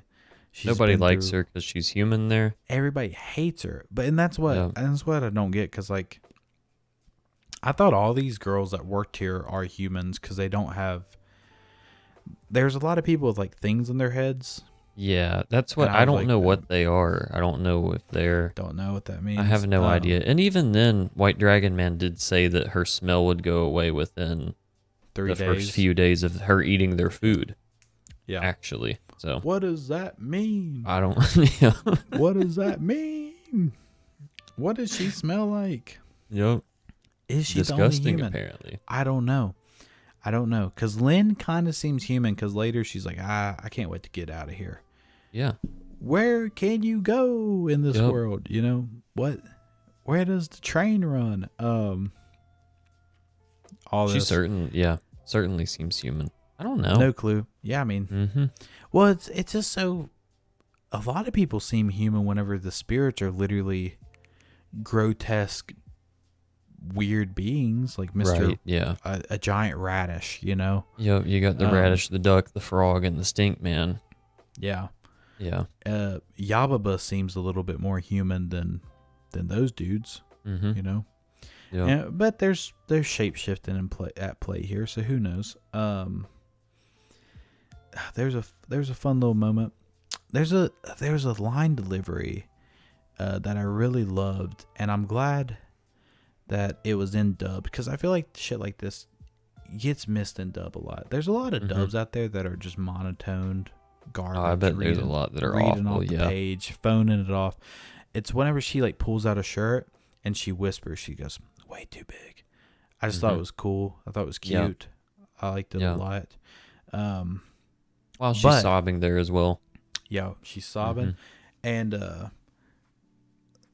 Sin Chihiro asks about Haku, and Lin says, "Haku, that's Yababa's right hand man. Don't trust him." And I was like, "Damn, we have been fooled." I was like, "Damn, we have really messed up. We have followed his advice to the T, and now signed the contract, and we're signed a contract." Yeah, and I was like, get a job here. How long do I gotta stay here? You know? Yeah. In my mind. Yeah. I was like, damn, am I just cooked for all eternity now? I don't know how the spirit world works. Like, is this just her life? And so she goes to work. It looks hard. It looks awful. She's bad at it. Yeah, and I guess this just goes into her being spoiled because the girl says, "Well, you never worked a day in your life." Once again, she's 10. I don't know. What do you expect from her? Yep. And people are being dickheads to her. Yeah. It's pissing me off. It's fucking getting me fucking mad. Being mean to her. Kicking her while she's down. No Setting her up for failure. It's a setup. Oh, we forgot that same before that morning Haku comes and tells her to meet her outside. And I thought it was later that night for some reason, but yeah, he takes her to the pig pen. Yep. And gives her some food, lets her cry, tells her I about love the way the pigs look in this movie. They now her parents are featureless. They're just pigs. That gets revealed in this scene. Yes. And the pigs are filthy. This movie about make me want to go haram. No piggy. Yeah, about make me want to go. Kosher. They're gross looking. They are gross. They're big, fat, disgusting pig slop monsters. Yep. But I like this scene because I'm just constantly confused about Haku this whole movie. Because, like, Haku's on our side. He's kind of being a dickhead. Lin says don't trust him. Now he's like cool guy again. And he's like giving her valuable information. Like, hey, you got to remember what your parents look like. You got your name stolen. Back. Yeah, here's your clothes. Here's your name that got stolen. She's like, holy shit, I didn't even realize my name got stolen. I forgot my own name. And he's like, yeah, this will come in handy, and I'll help you out later. Here's some more Mm-hmm. food. Lets her cry. He's like, I know you for some reason. And so I'm just little confused. bit of foreshadowing. Little good foreshadowing. It's very Well, then subtle. he also said whenever he saved her, like, or whenever he met in her the the first beginning? time. Yeah. He said, I've known you since when you were a were little born. girl. Yeah, or whatever. I've known you since a little girl. And I was like, what did that mean? What does this mean? What does that mean? What's it mean, Haku? This movie does a great. I mean, I was genuinely wrapped up in it. Like I was fully locked in. The whole time I wanted to know what was going on. Do you got the HBO? Did you watch on HBO Max? I assume you did. Yeah. You got the ad plan with it? Yeah. Probably it sucks. Big middle finger to HBO and HBO I don't Max. know. I think they're actually respectable with the ads. They're like maybe it was fine. It long. wasn't that bad, but it was the only thing, dude. I was locked in at so many points, and I got the hit with the advertisement. I just hate watching any there ain't supposed to be an ad in a movie. No, they're isn't. not designed that way. Yep, It just sucks every single time. it does. I'm about to buy the Blu-ray for all these movies now that I'm thinking about it. Might be worth it. It might be worth the collection, dude. I'm gonna see if there's a Potentially box so. set. There might be a damn Haku dragon head that holds all of them or something. Who knows? Yep. I might be purchasing some Spirited Away merch. I'd Maybe wear a shirt. worthwhile. I'd Yep. rock the shirt. I wouldn't even Yep. be ashamed of it at all. No, I'd wear it with pride. I think I'm it'd sure be cool. somebody had asked me about it. I'd go, you got to see it. I can't even tell you about it. It's really good. Yeah. Yep. It meant something to me. Mm-hmm. It spoke to me in a language I'd forgotten about since the trees or something. They're cleaning the big slop bowl. They're just getting harassed. Oh my god. It ain't been I want to cleaned go in to forever. a bathhouse. Yeah, I love the bathhouse concept, period. Yeah. Shout I'm out to trying to Japanese hit up with the culture. I know it's I'm a little bit of a hipster, so I can't hop on the bandwagon too much, but they get a lot of things right. There's a lot of things that's cool. Yeah. The old Japanese are doing on that little island over there. They've been doing it cool Respect. for a long time also. They have been. The bathhouse, which, they didn't invent the bathhouse, but I like how they set it up. Yeah. I thought it was cool, but yeah, it's filthy. It is disgusting. We got introduced to No Face Man twice now, okay? Yes. Had And no idea who this motherfucker is. No clue. He's just weird. They walk by him twice on the bridge, and the first time he just blends in with all the other weirdos. You don't even, It's like, whatever. Second time, she's like alone on the bridge, and she walks by him. I was like, ew, what's this guy doing? Yeah. And then she invites him in just nicely, right? She's like, I'll leave the door open for you. Come on in. And I was like, that's sweet of you, little girl. That's honestly very nice of you to do that. It was very kind of her to do so. How is she supposed to know? Yep. How would anybody supposed to know? Obviously, everybody gets fooled by this guy later on in the movie, in the middle of the movie, whenever he turns out bad for the whatever reason. But so they were just shitting on her, and I was like, how the fuck? What? Everybody's weird here. He's kind of less weird than a lot of people. He's pretty normal, seemingly. He's pretty normal. He just chills. He's just vibing on the bridge. Yeah. So yeah, she goes to the foreman to get I love the bath token world building, because we got to see in the beginning them drop down to Kamanji.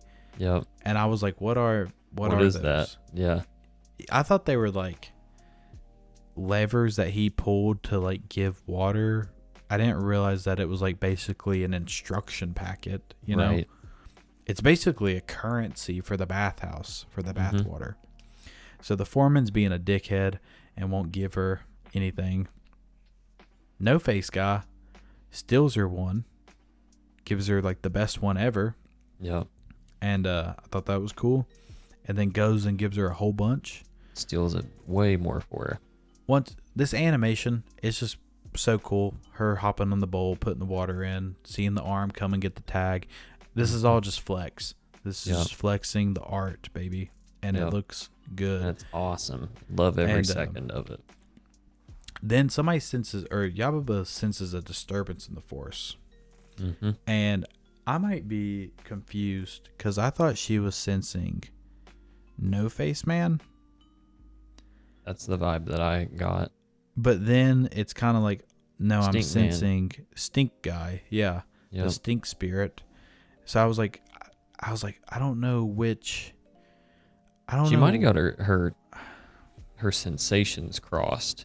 I think so. I think she actually did sense No Face Man first because she called out to the foreman or somebody and said there's an intruder. Yeah. And then she's like, oh, it's not an intruder. It's a damn stink spirit. Yep. Cracks me up. This dude is sludge monster as hell. Mm-hmm. But I just love them being out on the bridge like, go away. Yeah, we're closed, yeah. That is so funny. We're not open. And bro is just sludging along. Yep. I think this is a very wacky, not the whole movie's been wacky up to this point. Yeah. I think this is one of the more wackier parts of the movie. It not gets like a little the scene necessarily, but especially towards the end of it. So he slugs his way in there and ultimately hops up in the bath. Well, it's like Pepe Le Pew. It's like Looney Tunes as hell. Because I actually like this because, you know, up until this point, Yababa's is the bad guy, right? Yeah. The main bad guy. There's a lot of fun characterization with her here. Like her standing next to Sin and she's like, hey, you wash him, take him to the big bathtub. And then they get hit by the stink at the same time. And they're both, I mean, like shivering from it. And I thought it was cute. I don't know how else to describe a lot of this movie other than like cute. It just made me feel like warm and fuzzy. There was I think it was a little animation flex of her actually. Like you could see a shiver go all the way up through her. That was insane to see. She got hit with like a static beam. Yes. So they get him to the big tub. This dude is so terribly stinky that him handing money is like he kills the bowls of food around him. So yeah, she gets him in the big tub, and I just love how she's kind of like nice. Even though they say she's rude, I feel like she's like nice and polite to everybody equally, though. Yeah. You know, she's like giving Stink Slime Monster the same respect she would give Yababa, you know, because like he sticks his head out and she's like, oh, you want more water? Yeah. She's trying to figure it out. And by the grace of God to No Face Man, she got, 30 more tokens. I love that she drops one. I was like, fuck. That's cool. Yep. But it's like she got a whole bunch. So she's just washing the spirit. And this is where it gets wacky for me. They find the lever. This is like an allegory for pollution. Is it? I mean, he's a river spirit. Yeah. He's not a stink monster. He's a river spirit. And I didn't even think about that. Yeah, okay. He's been polluted by humans. So she pulls the whole gang. This is wacky though. Like they're like orchestrating a tug of war with this bicycle that is connected to, I mean, it's metaphorically a river full of trash. Yep. And a river's trash worth comes out of them. You see like cars, slides, guardrails, bicycles, just trash, right? Just flow out of them. And this is the scene, my son, when this old man face popped up. He took her into the hyper state for some reason. Yes, dude. She treated him with kindness is how I took it. She was the only one that like was actually trying to help this poor filthy fuck. Yeah. But yeah, she takes her into like the ethereal waterscape, and then he rises out. I was like, what, is she in hell? Like, was this the wrong thing to do? Like, I didn't know. Yo, I had like, no idea. this is portrayed as like an awful thing at first because he's like, well done, and Nice rises job. out. Yeah. My baby looked at me, dude, and went, just gave me like the fuck no, dude. That is not cool. He just shook his head with like a look of disgust on his face at this old voodoo shrunken head face. Not many other ways to react. Then he gives her a fucking gumball. I don't know why she kept wanting to put this in her mouth. This is like it looked like a turd. Yeah, that's the last thing in the world. I'd fucking throw that thing away if somebody gave it to me. It is literally the last thing I would want to eat on this planet. She immediately took a nibble out of it, didn't she? Yeah, like that later that night, I guess. Okay. But yeah, like as soon as she was like sitting alone with it, she was like, Yeah. And then she's like, oh god damn, it's gross. Yeah. And it's like, yeah, it looks like looks no like shit. Poop that's rolled in hair. Yeah, you got it from the fucking old man in the Matrix earlier. What's this? When would this be good? I love him dragon busting out. And it is flying. awesome though. Yep. It looks so good. And then Yababa's like, great job, Sin. Everybody give it up for Sin and be more like her. She's cool as hell now. And I was like, sick. Tight. Yeah, get a little props. I am a little fuzzy after this. I'm getting a little fuzzy. I think this is whenever her and Lynn talk. And like they talk about the train. I think so. They talk about Haku some more. Roundabout. We get a little bit of character development here, which you don't get a whole lot of dialogue in this movie, just straight up dialogue. Not much. This is one of the moments of it. It's nice. It's a little bit just building. Yeah, it's building to something. A lot of the movie's gone by at this point. Yeah. And we got a lot of movie look. We're just now getting into it, you know? And nothing really's happened so far. Yeah, what's the plot? We got a lot of shit to cover. So we get, this is around the time, so after that conversation, is this when White Dragon gets hurt? He's fighting the battle? No, there's more important stuff first. Okay. No Face is, well, after all the gunk washes away from the river spirit, he leaves behind gold, right? That's like his payment, is like all the filth washes away and becomes gold because, I don't know. He's just a rich, there's no because there. Yeah. There's an economy of spirits. You know, he's a very rich, he made a lot of good investments in his river ventures, I guess. Whatever. Yep. I don't know. Yeah, there is no because. There's because that's whatever. a bad one. So Frog, Dirty Dog Frog. This frog getting on my nerves. Yeah. I was mad at this frog a lot in this movie. He's coming and he's like digging in the cracks to try and find gold, right? Being a little greedy guy. And No Face just can manifest gold. Which is sweet. For whatever reasons, yeah. Yep. And he like just honey pots this damn frog, eats him, and assumes his voice. And I was like, this guy's evil as hell. This is bad news. Yeah, I was like, this is awful. Yep. And so then that's when it cuts away. What do you think of the way that he sounded prior to that, by the way? He sounded like a fucking freak, man. Yeah. No. Yeah, I don't know what I don't know what he means or what he represents. No clue. I don't know if he's based on I don't know if he's based on something. It was crazy. Homeboy is moaning. It's not even like us. I know it's in the subtitles. It's Yeah. It ain't. He's, at least on my end, he's moaning. Yeah. So, I mean, I don't know. Which you might as well be, I guess. You know, I mean, everything else going on. I don't. He's just a weird guy, I guess. It's kind of weird that he eats the frog first, and then he kind of becomes a frog. I suppose he starts becoming froggy. Yep. this shit is kind of mixed up in my head because well,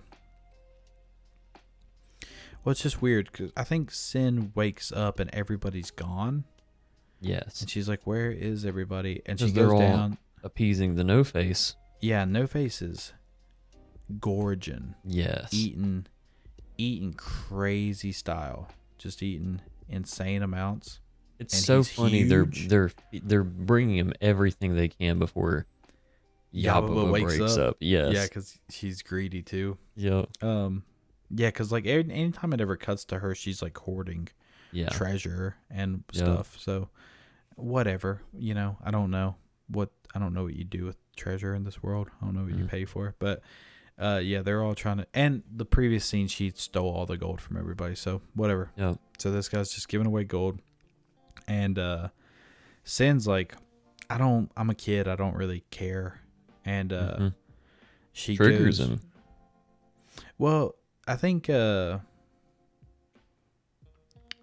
I'm kind of messed up on like the chronological, because I think she like thinks about it and then she goes back and she's like, "Where's Haku at?" And Lynn's like, "Forget about Haku. This dude is giving away handfuls of gold." Yeah. And I think she goes back up to her room or something, and that's when she sees Haku getting paper planed to death. Yeah. And this looks so good. Awesome.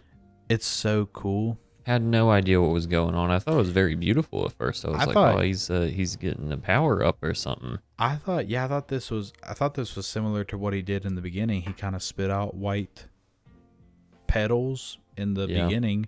So I was like, does he just fly like this? And I think the main character also thinks this at first, because she's like, "Oh, right, Haku," and then she notices he's getting beat up.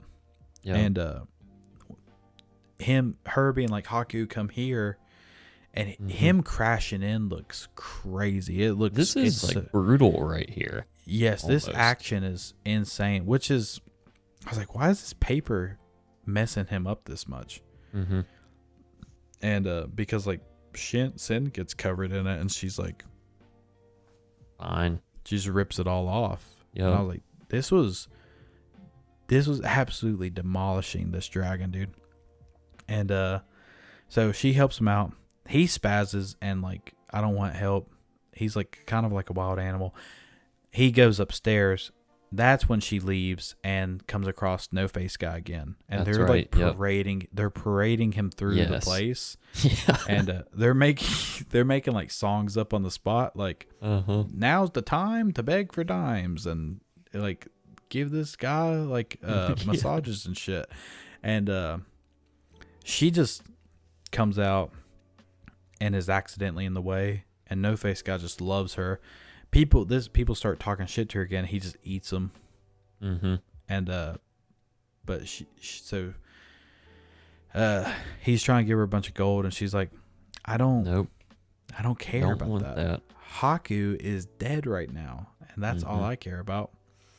And so then she goes upstairs and has a really weird interaction with this baby. This baby speaking scared me. It's strange, yeah. It's really weird. Did not expect that in the slightest. No. And the baby is this was scary. Like, the baby grabbed a hold, and he's like, "If you don't play with me, I'll break your arm." Yeah. I think he hits her with the line, is like, "I'll cry, and Mom will come in here and kill you." Yeah. It's pretty spooky. And I like that she's like, "I got hella germs," and tries to scare him away. And she just comes out to the freak show. Haku's on the ground dead. The 3 rolling heads are like eating him or something. Yeah, they're just being weird. The weird Yababa bird is in here.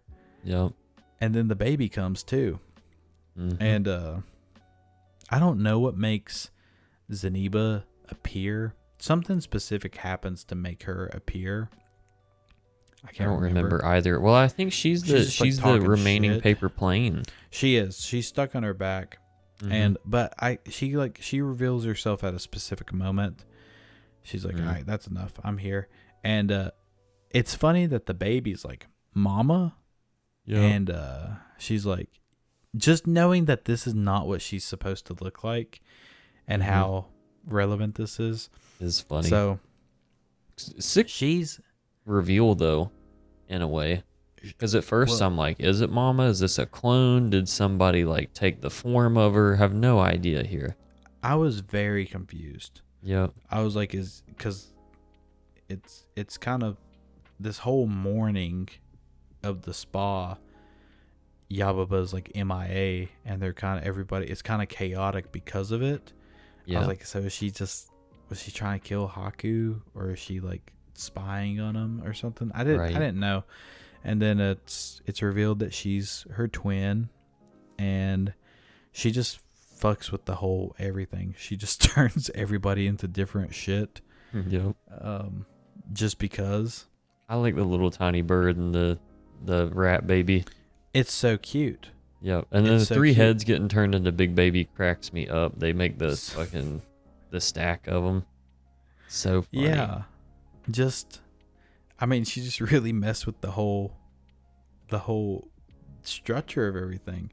Yeah. And Haku snaps out of it and whips the paper in half, and she gets split in half. And I was like, cool. This is super duper cool.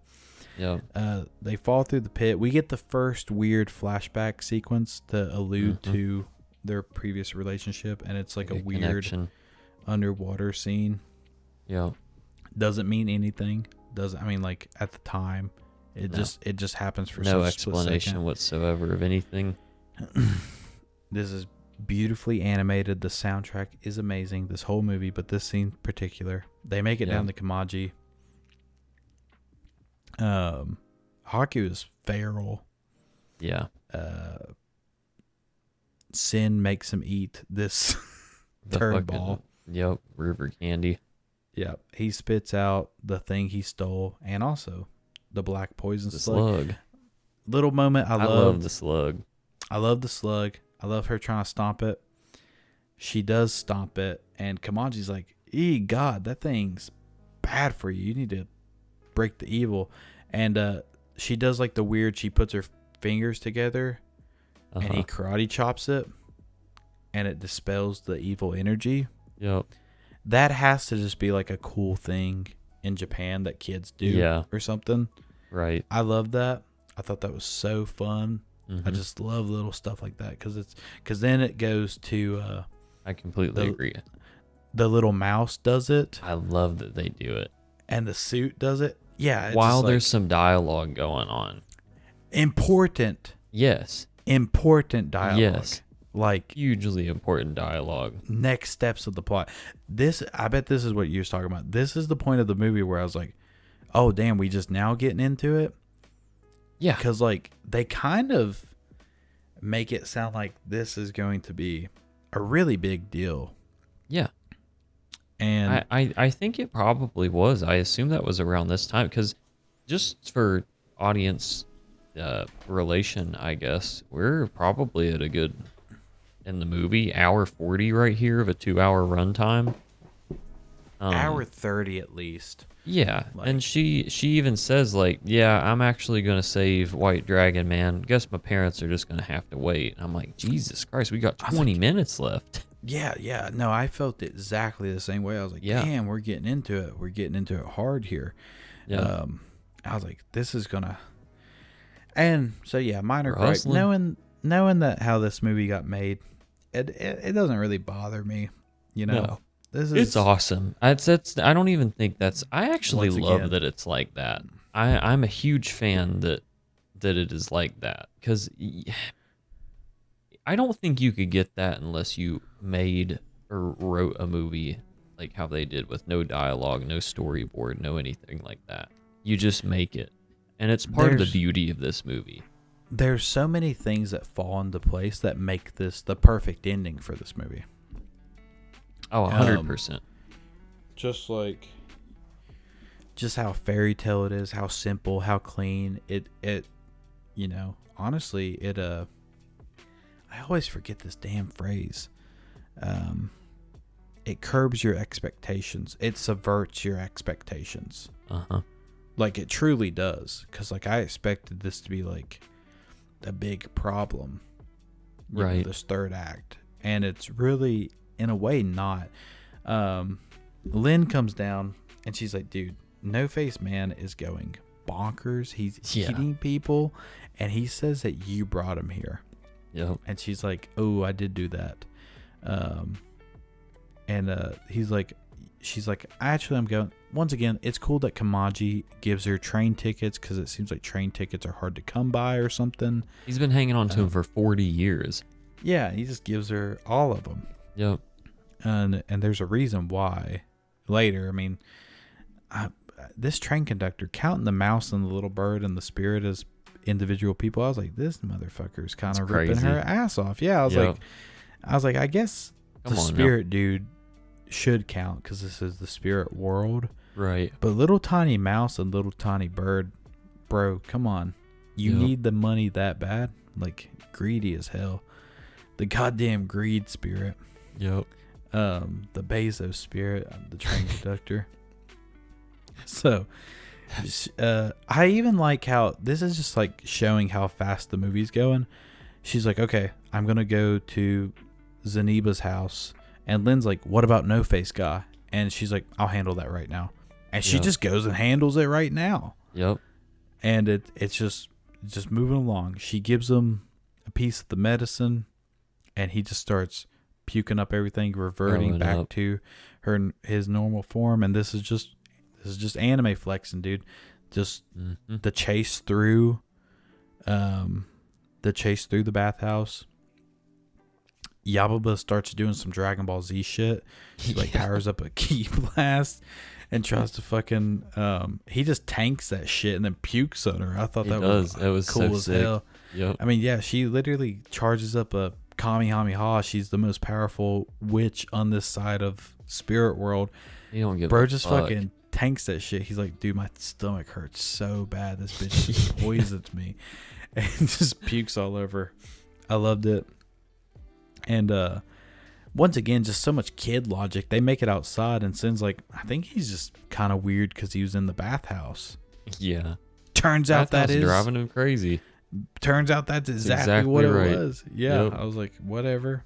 So funny. So yeah, they get on this train, and I was like, what? How is this movie going to end? No clue. And this train sequence is long. Yes, and have seen pictures and stills of the train sequence. The train are just images of it.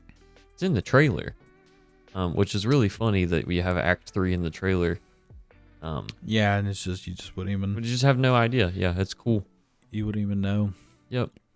So, but I mean, it takes up a lot of time. They're just on this damn train, and it's just vibes, and vibes are kind of down.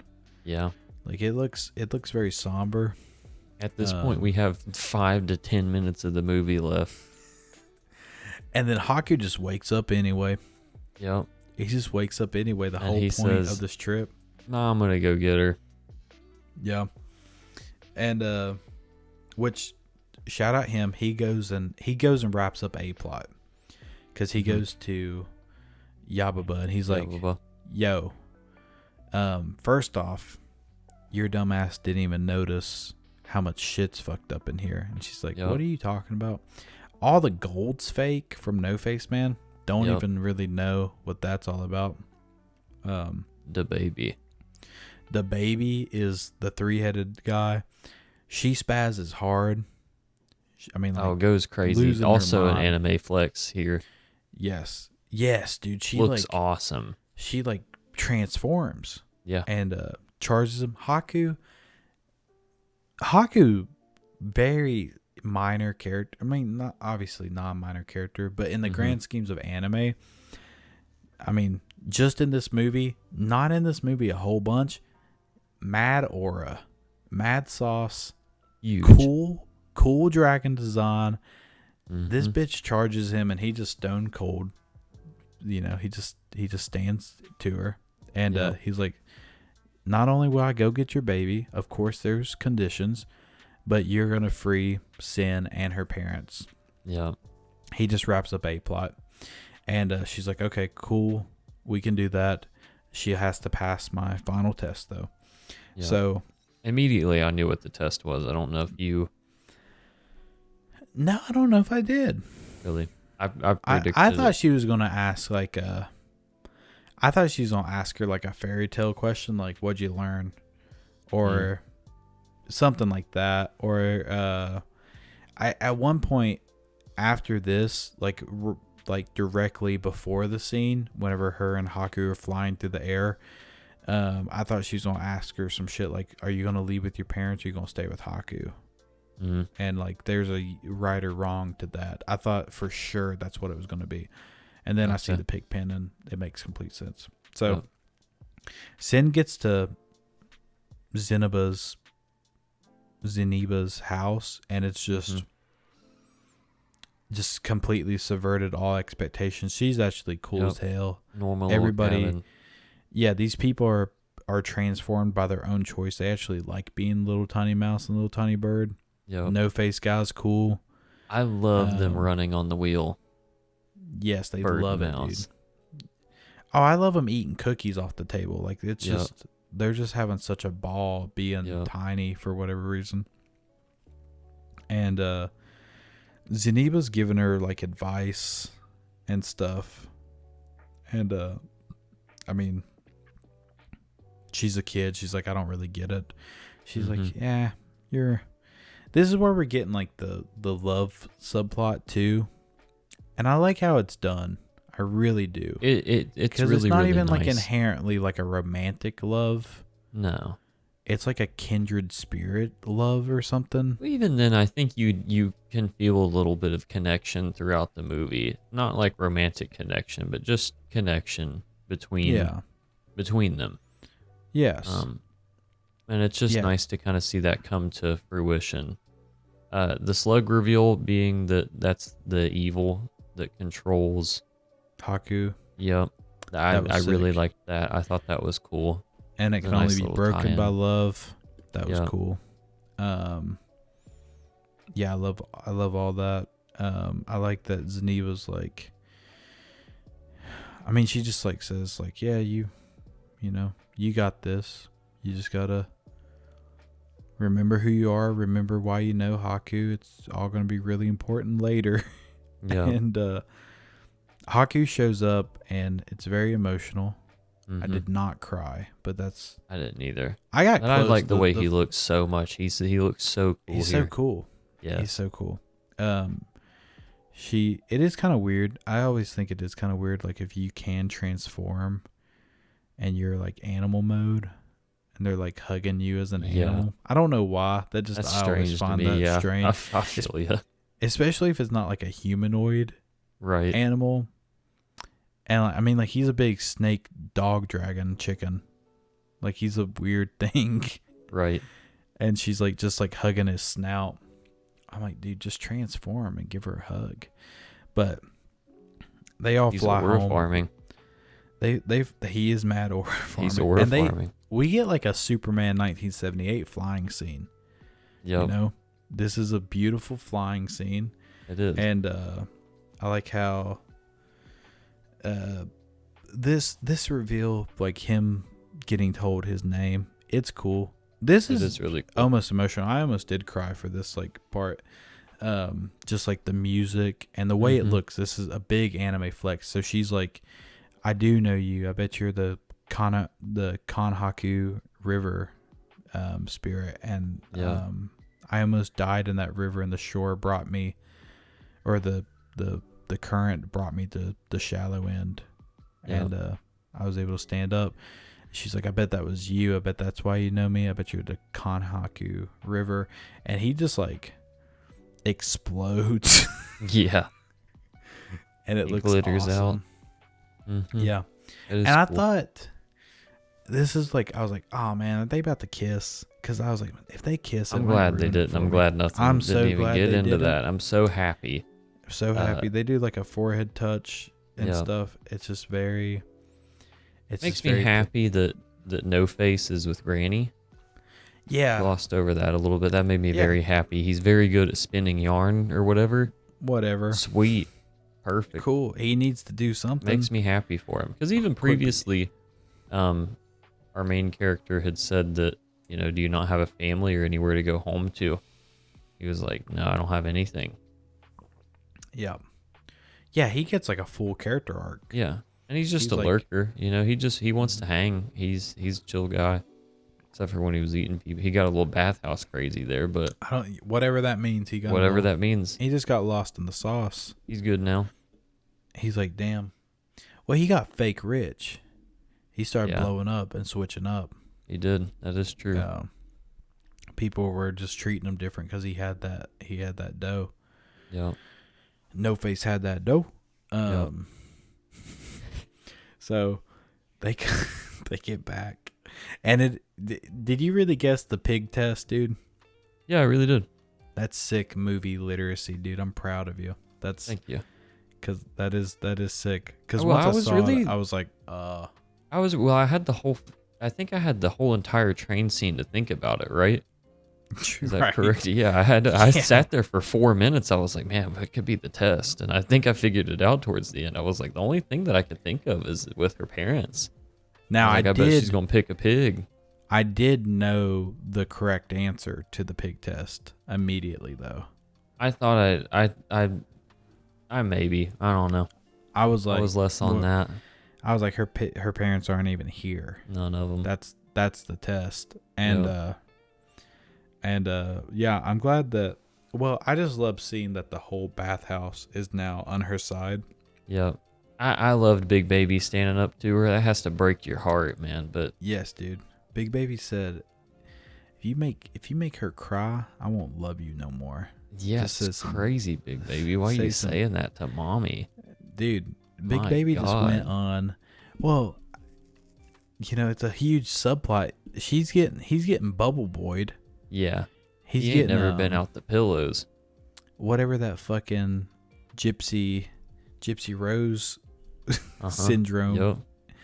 That's happening to him, Mm-hmm. And it's making him crazy like that too. He's about to bust loose. So he got to bust out the crib literally, and go have a really good fun time. And so yeah, I get it, dude. He's still on business. He ain't gonna let you disrespect his friend like that now. Yep. Especially since you didn't know I was even missing Big Mama, you dumb asshole. Yeah, that's real. You got 3 head. You really thought I was 3 head? And also, she already saw him twice as the mouse, and she's like, "Ooh, goddamn, you got a fucking mouse in here." Yeah, that is fair. And Sin was Get like, that "You don't fucking mouse out of here." Yeah, Sin even is like, "You don't find anything familiar about this mouse," and she's like, "God damn, no, get this fucking thing out of here." And so Chihiro has grown up. She's like, hey, she's like Obama. She's like, quiet down, like she's like, I can handle this. And she just goes and passes the test. I love that. It's such a dirty damn dog trick that like it is. She didn't even go and find pigs. She just transformed her workers into pigs. Even though there's a whole... That is true. That's very funny. Even though there's a fucking pig pen. There's a whole fucking pig factory. Yeah. Which also, the implications that there is a pig factory in the spirit world to produce meat is hilarious. It's funny, yeah. Whatever. It's like Sin walks out of the bathhouse. She's like, there's the pig pen. There's a weird dream sequence where she goes and tries to find her parents and she can't because...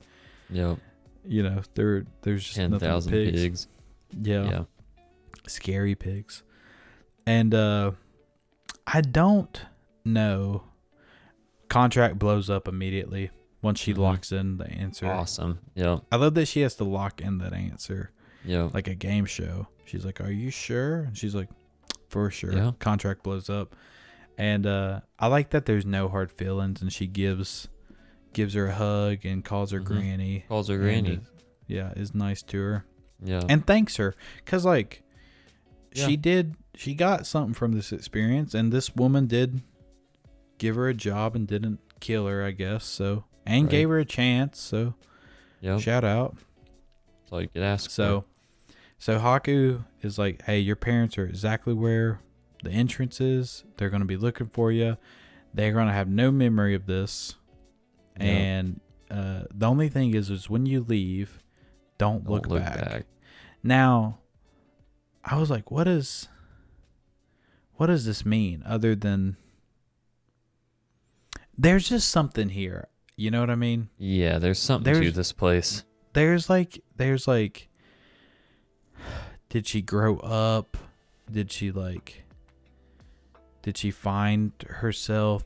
Is it saying like don't look back, like, you know, you got to move forward? You know, I don't know. There's something Could be a very lot to it. Yep.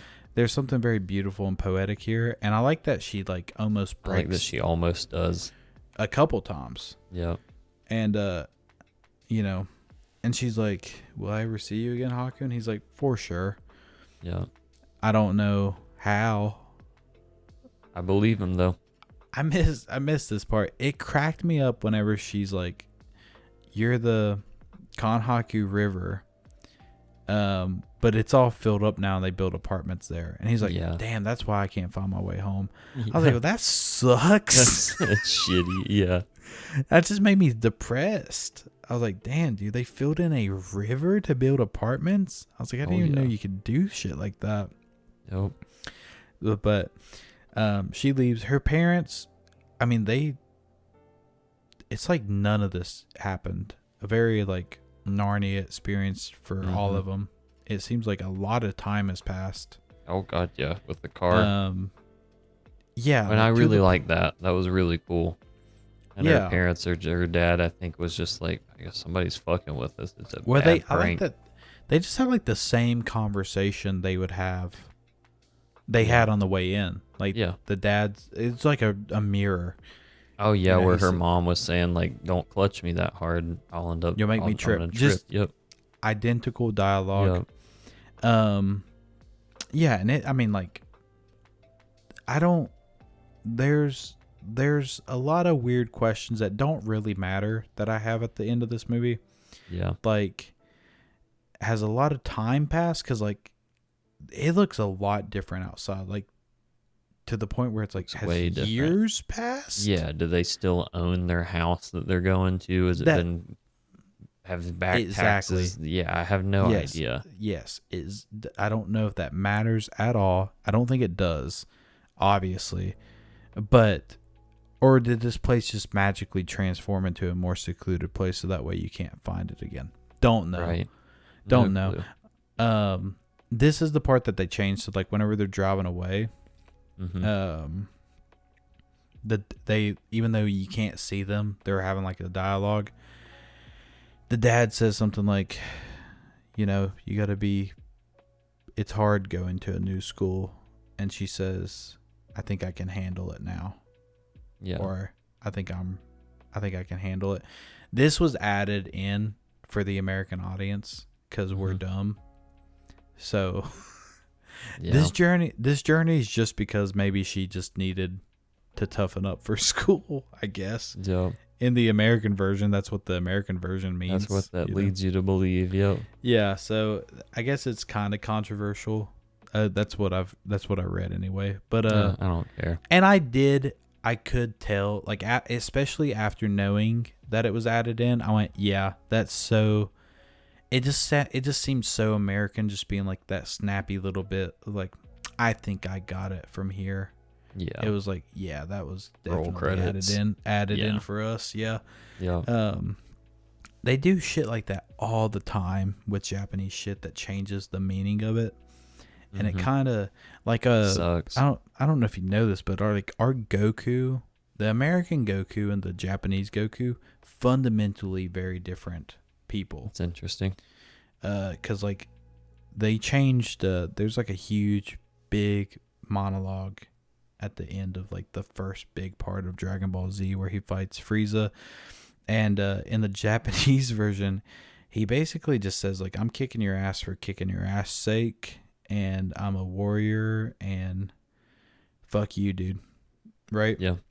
The Right. American version, he gives a Superman speech. He's like, "I fight for truth, justice, in the American way as protector Yeah. of the universe," and it's like just two opposite, like very Right. different points of views.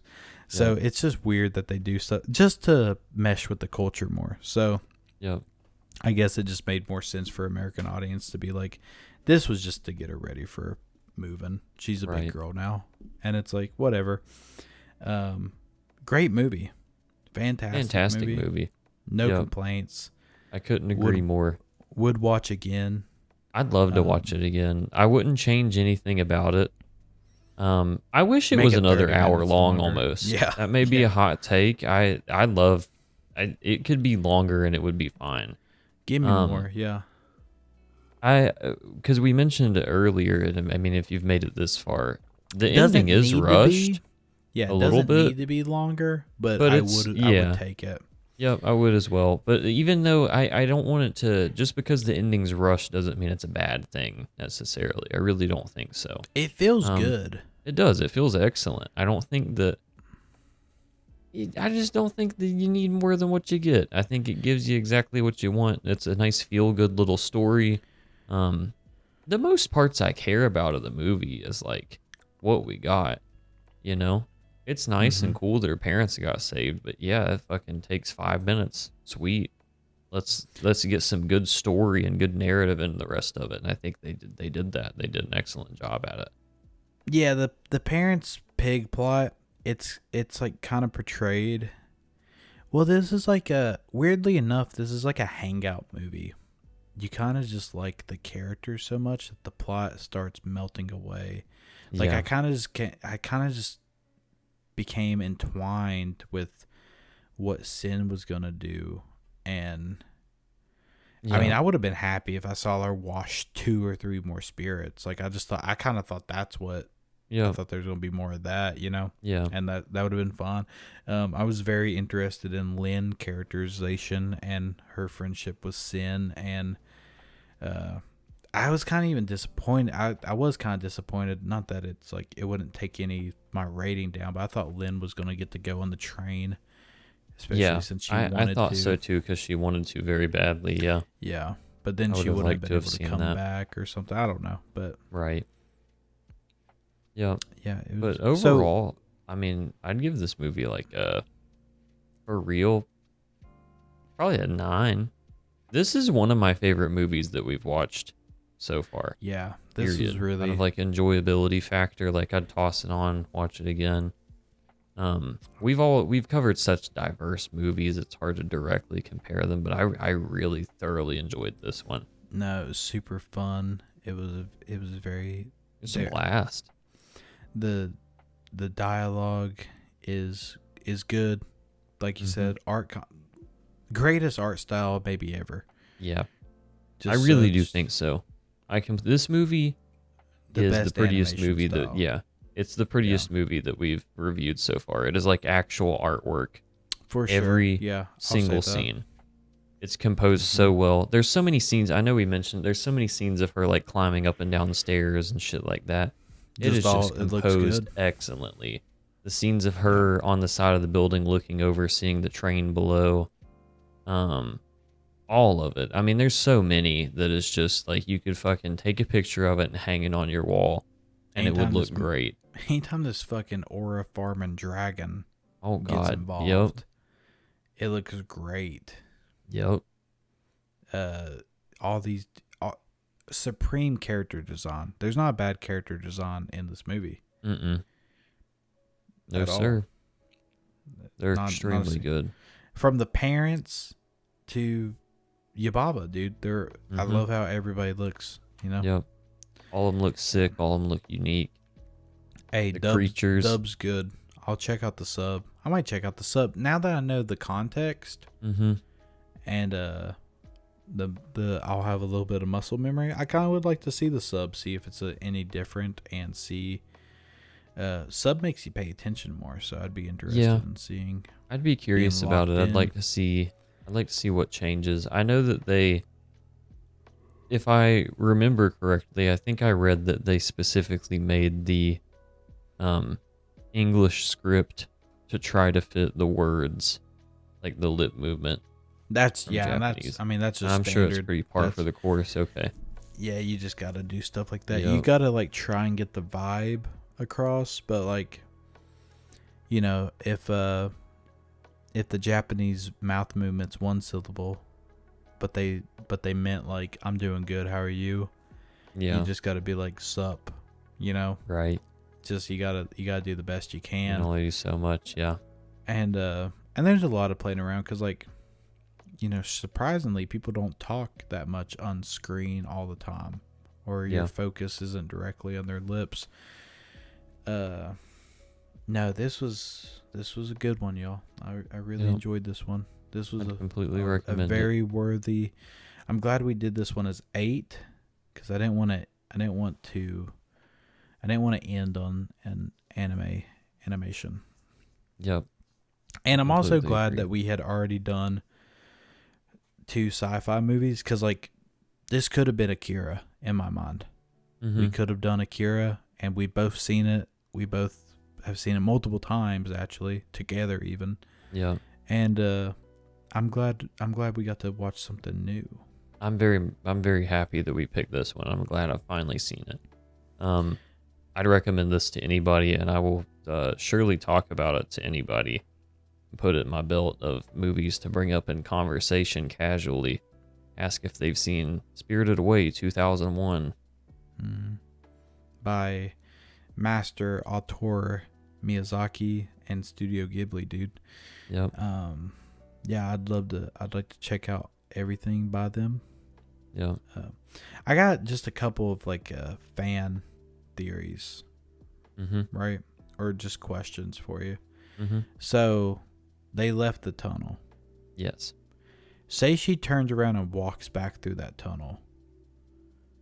Does she just walk back into the spirit world? I don't know. I wondered the same thing, like if she could go back and visit, if she was cool like that, like what could happen.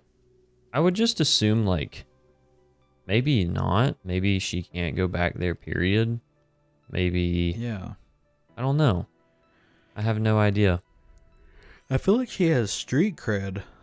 Yeah, you would think so. I mean, everybody really liked her. I think she could rep set. I think she could run it, but I don't know. She got the 2 witches on her side also. Yep. I mean, she showed up again. Yababa's not going to eat her or turn her into a pig. No, you wouldn't think so. I thought the same thing. Maybe she'd go to a different spirit realm. Who knows? Who knows? Unlike a fan analysis I found from like 8 years ago on Reddit, they like did a small breakdown, normally how we normally do, but the final thoughts said, Haku and Chihiro will meet again. And somebody commented, next time on Avengers Endgame, we will see Haku and Chihiro. And I was like, yeah, no sequels planned. I don't think any of this dude's movies are like sequel bait, you know? It's just, and that's awesome. They don't need it. It truly is. Yeah. It's kind of really cool just getting set with something, and then you think about it yourself, and if you want them to meet, you know, think about it in your mind. But I almost can't conceive it. Yeah. He kind of just becomes a fucking big body of water if he steps into the real world, it seems. I don't know. And so I kind of do like the idea of her coming back there and romping around, hanging. Yeah maybe they could even do a little true sequel where she accidentally takes her kids there.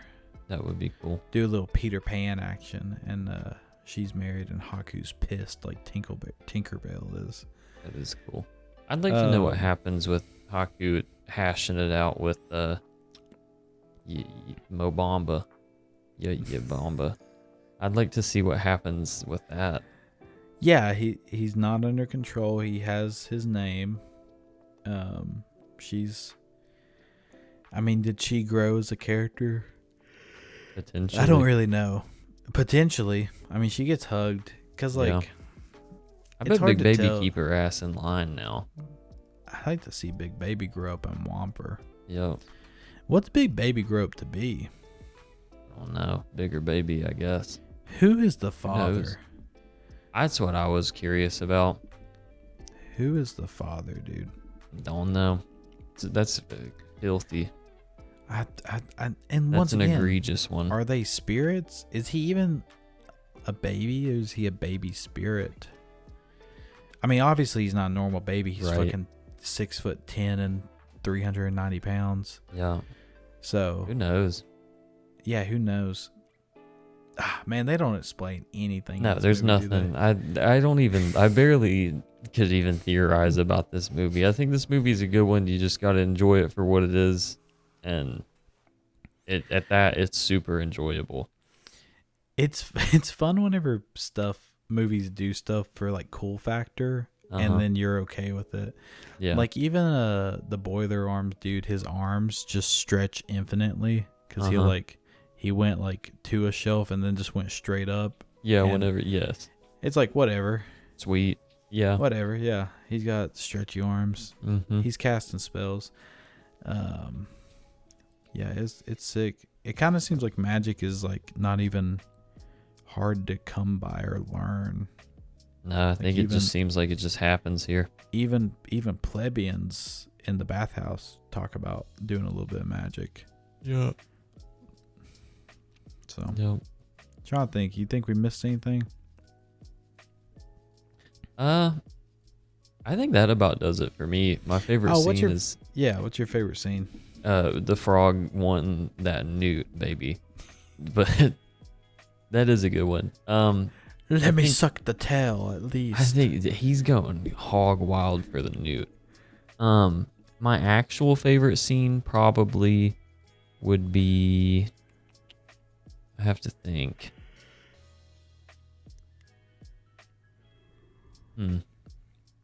There's a lot of them, man. There's a lot of very pretty shots. I like a lot of the I like the opening scenes almost a lot. I think they're just beautiful. And even then, like them getting there's a specific scene I have in mind of her on some stairs, not the ones on the side of the castle, but like it's very even early on, and I just remember I really liked that shot. It's hard to say with scenes. I like any scene with her parents. I think they're very cool. I think they're very well done. The pig reveals. God, dog, the pig reveal is so cool. That may be mine, honestly. I do kind of hate saying this because the thing about what's awesome about animation is the budget of animation can exceed real life so much. You know what I mean? Yeah. Like, if you want something to blow up in a movie, it's like $10 million. Right. If you want something to blow up in a animated thing, it's just a drawing, you know? Right. But I was so like I always respect animation for that, but I would like to see a live action version of this movie solely for the pig scene. Yeah. Like if somebody just made like the first 20 minutes of this movie in live action, just so I can see the pig scene in full context, It'd be disgusting. in live action, it would be disgusting. Yeah. But I only say this, and I'm not nitpicking because like this doesn't need to be this scare your dick into the ground. Like this movie's for kids. Right. But like imagine if this scene was live action and shot like it was going to like actually make your heart stop. Because this movie whenever can be horrifying. When she comes around the corner, you can tell the parents are weird. Yeah. Something's up. They got right. You can tell something's like off, and then they turns and he's just pigged out. Imagine if you didn't know as long as possible. Like she's like, oh, my parents, hey, getting closer. The camera's creeping in, and then the reveal like a big disgusting pig man. That would be goddamn. That'd be terrifying. Yeah. But my favorite scene has to be Haku versus the paper planes. That was a cool one. It looks great. Haku's just so cool. I was gonna say my next favorite scene would be Haku and her talking about the river he is, and he explodes. And then it goes into like the free fall. It's just really beautiful. I liked that one. I like. I actually have finalized my answer. Two scenes. Okay. They may be tied. Number one, the parents eating at first. I think that's just such a raw and impactful part of the movie immediately. The dad going, I collecting two plates and them sitting down and going, oh, you gotta try this. It's good It's haunting. characterization and it's good foreshadowing. Yes, it's haunting in that moment. Yeah. And then I actually really, really like the introductory boiler room scene. It's To good. him, it's really, really good. And it's also creepy because you don't And know they what take to their expect. time with it. Oh my god, yeah, you see all the little mites and this just Spider-Man creature over there spinning wheels and If you got a question about and, who he is and what he does, they kind of answer it, you know? yeah. Yeah. We see like everything he does. Yeah. I really So- liked that one. That one would be up there as well. But yeah, overall this is a really good movie. I really want to watch more movies by this company. And see how they'd stack up against this. I'm sure it seems like by the reviews all of them are excellent. Yeah, I was looking at them right now. I don't know. I don't really know how I don't know how involved he is with all of them. Every single one of them, Yeah. you know? Cuz man, they have big name actors attached to these. Like to the dubs. Mhm. Like Daisy Ridley is in one. That's crazy. And Chloe Grace Moretz Yeah. is also crazy. But Why? there's a Go lot of ahead. these I've never heard of before. Mhm. But I've heard of Spirited Away, The Boy and the Heron, My Neighbor Totoro, and Yeah. the biggest one I always hear about is Princess Mononoke. You ever hear about that one? I don't think so. I've heard about that one a lot. I was going to ask you, why do you think No Face is such a prevalent character?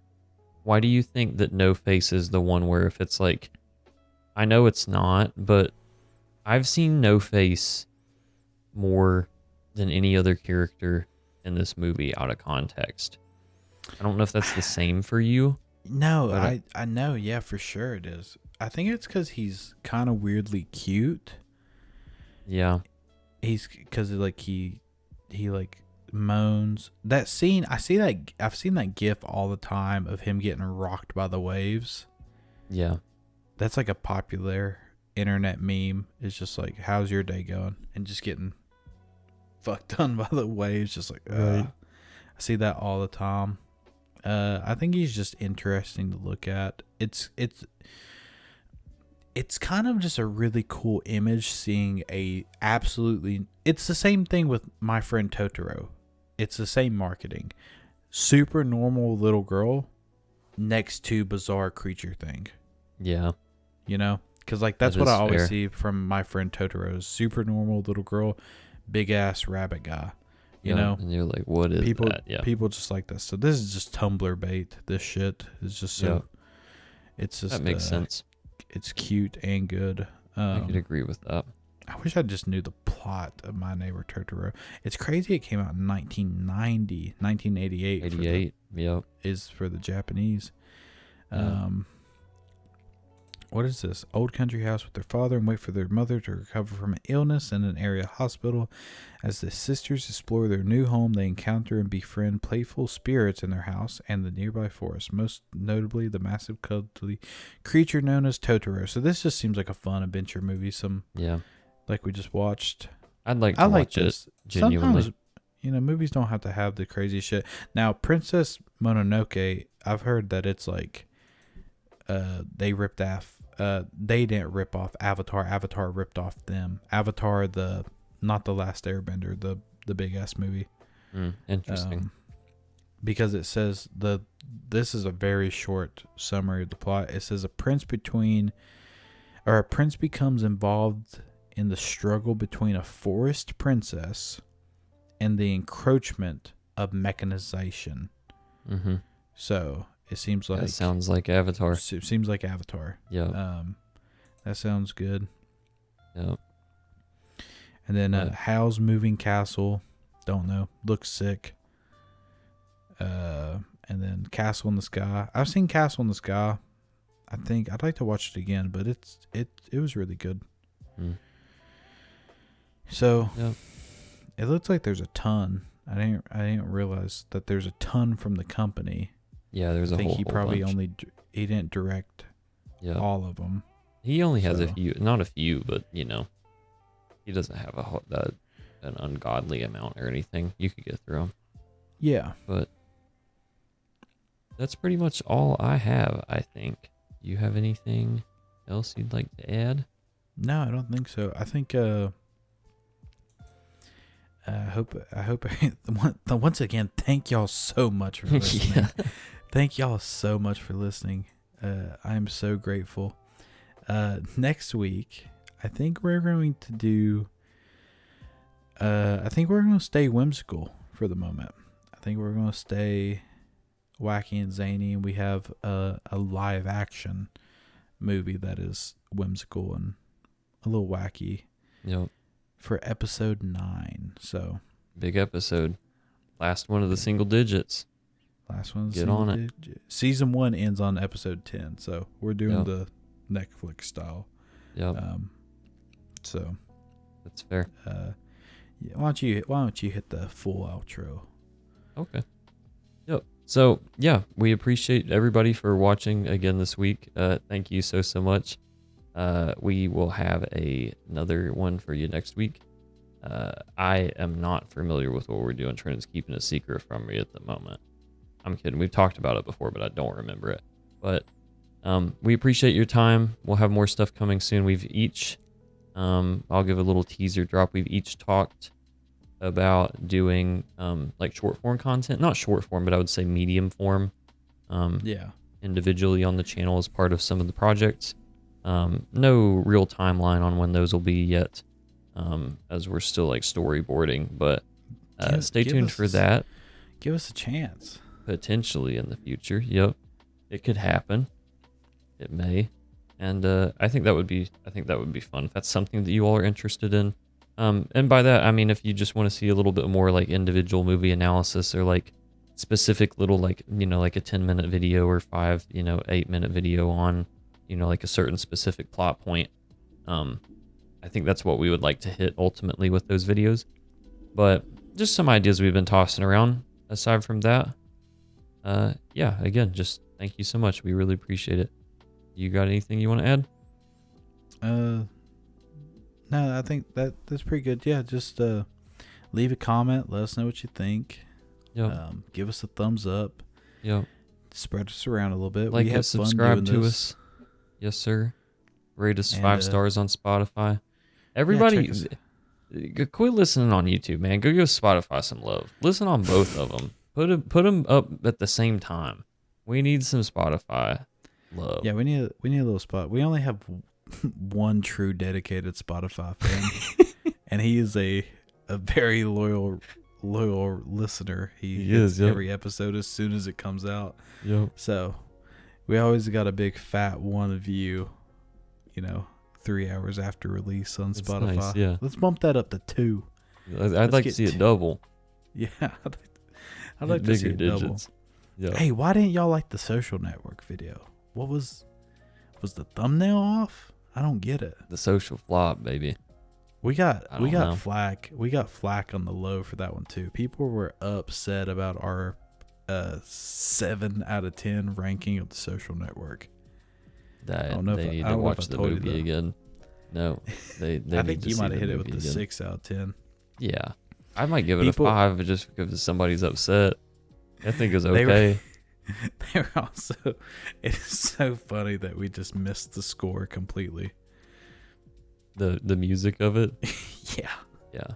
The music score. Dude, they need to make it. I'm only human. Yep. And I was just watching Jesse Eisenberg play Zuckerberg. Yeah. So, one notable song in that movie, in my opinion. I'm kidding. I only remember one of them. I might have to download the damn music score and just listen to it by itself and see if it like triggers any like a Hans Zimmer memories. track list. Yeah. Yeah. Yeah. But I would have paid more attention if Zim Sam was on the No cap. was on the beat. Yep. No Zim kidding. Sam on the beat. So funny. But yeah, we appreciate everybody, and hope you all have a good day and an even better night. Peace out. Yeah. Peace. Have a good day at work today.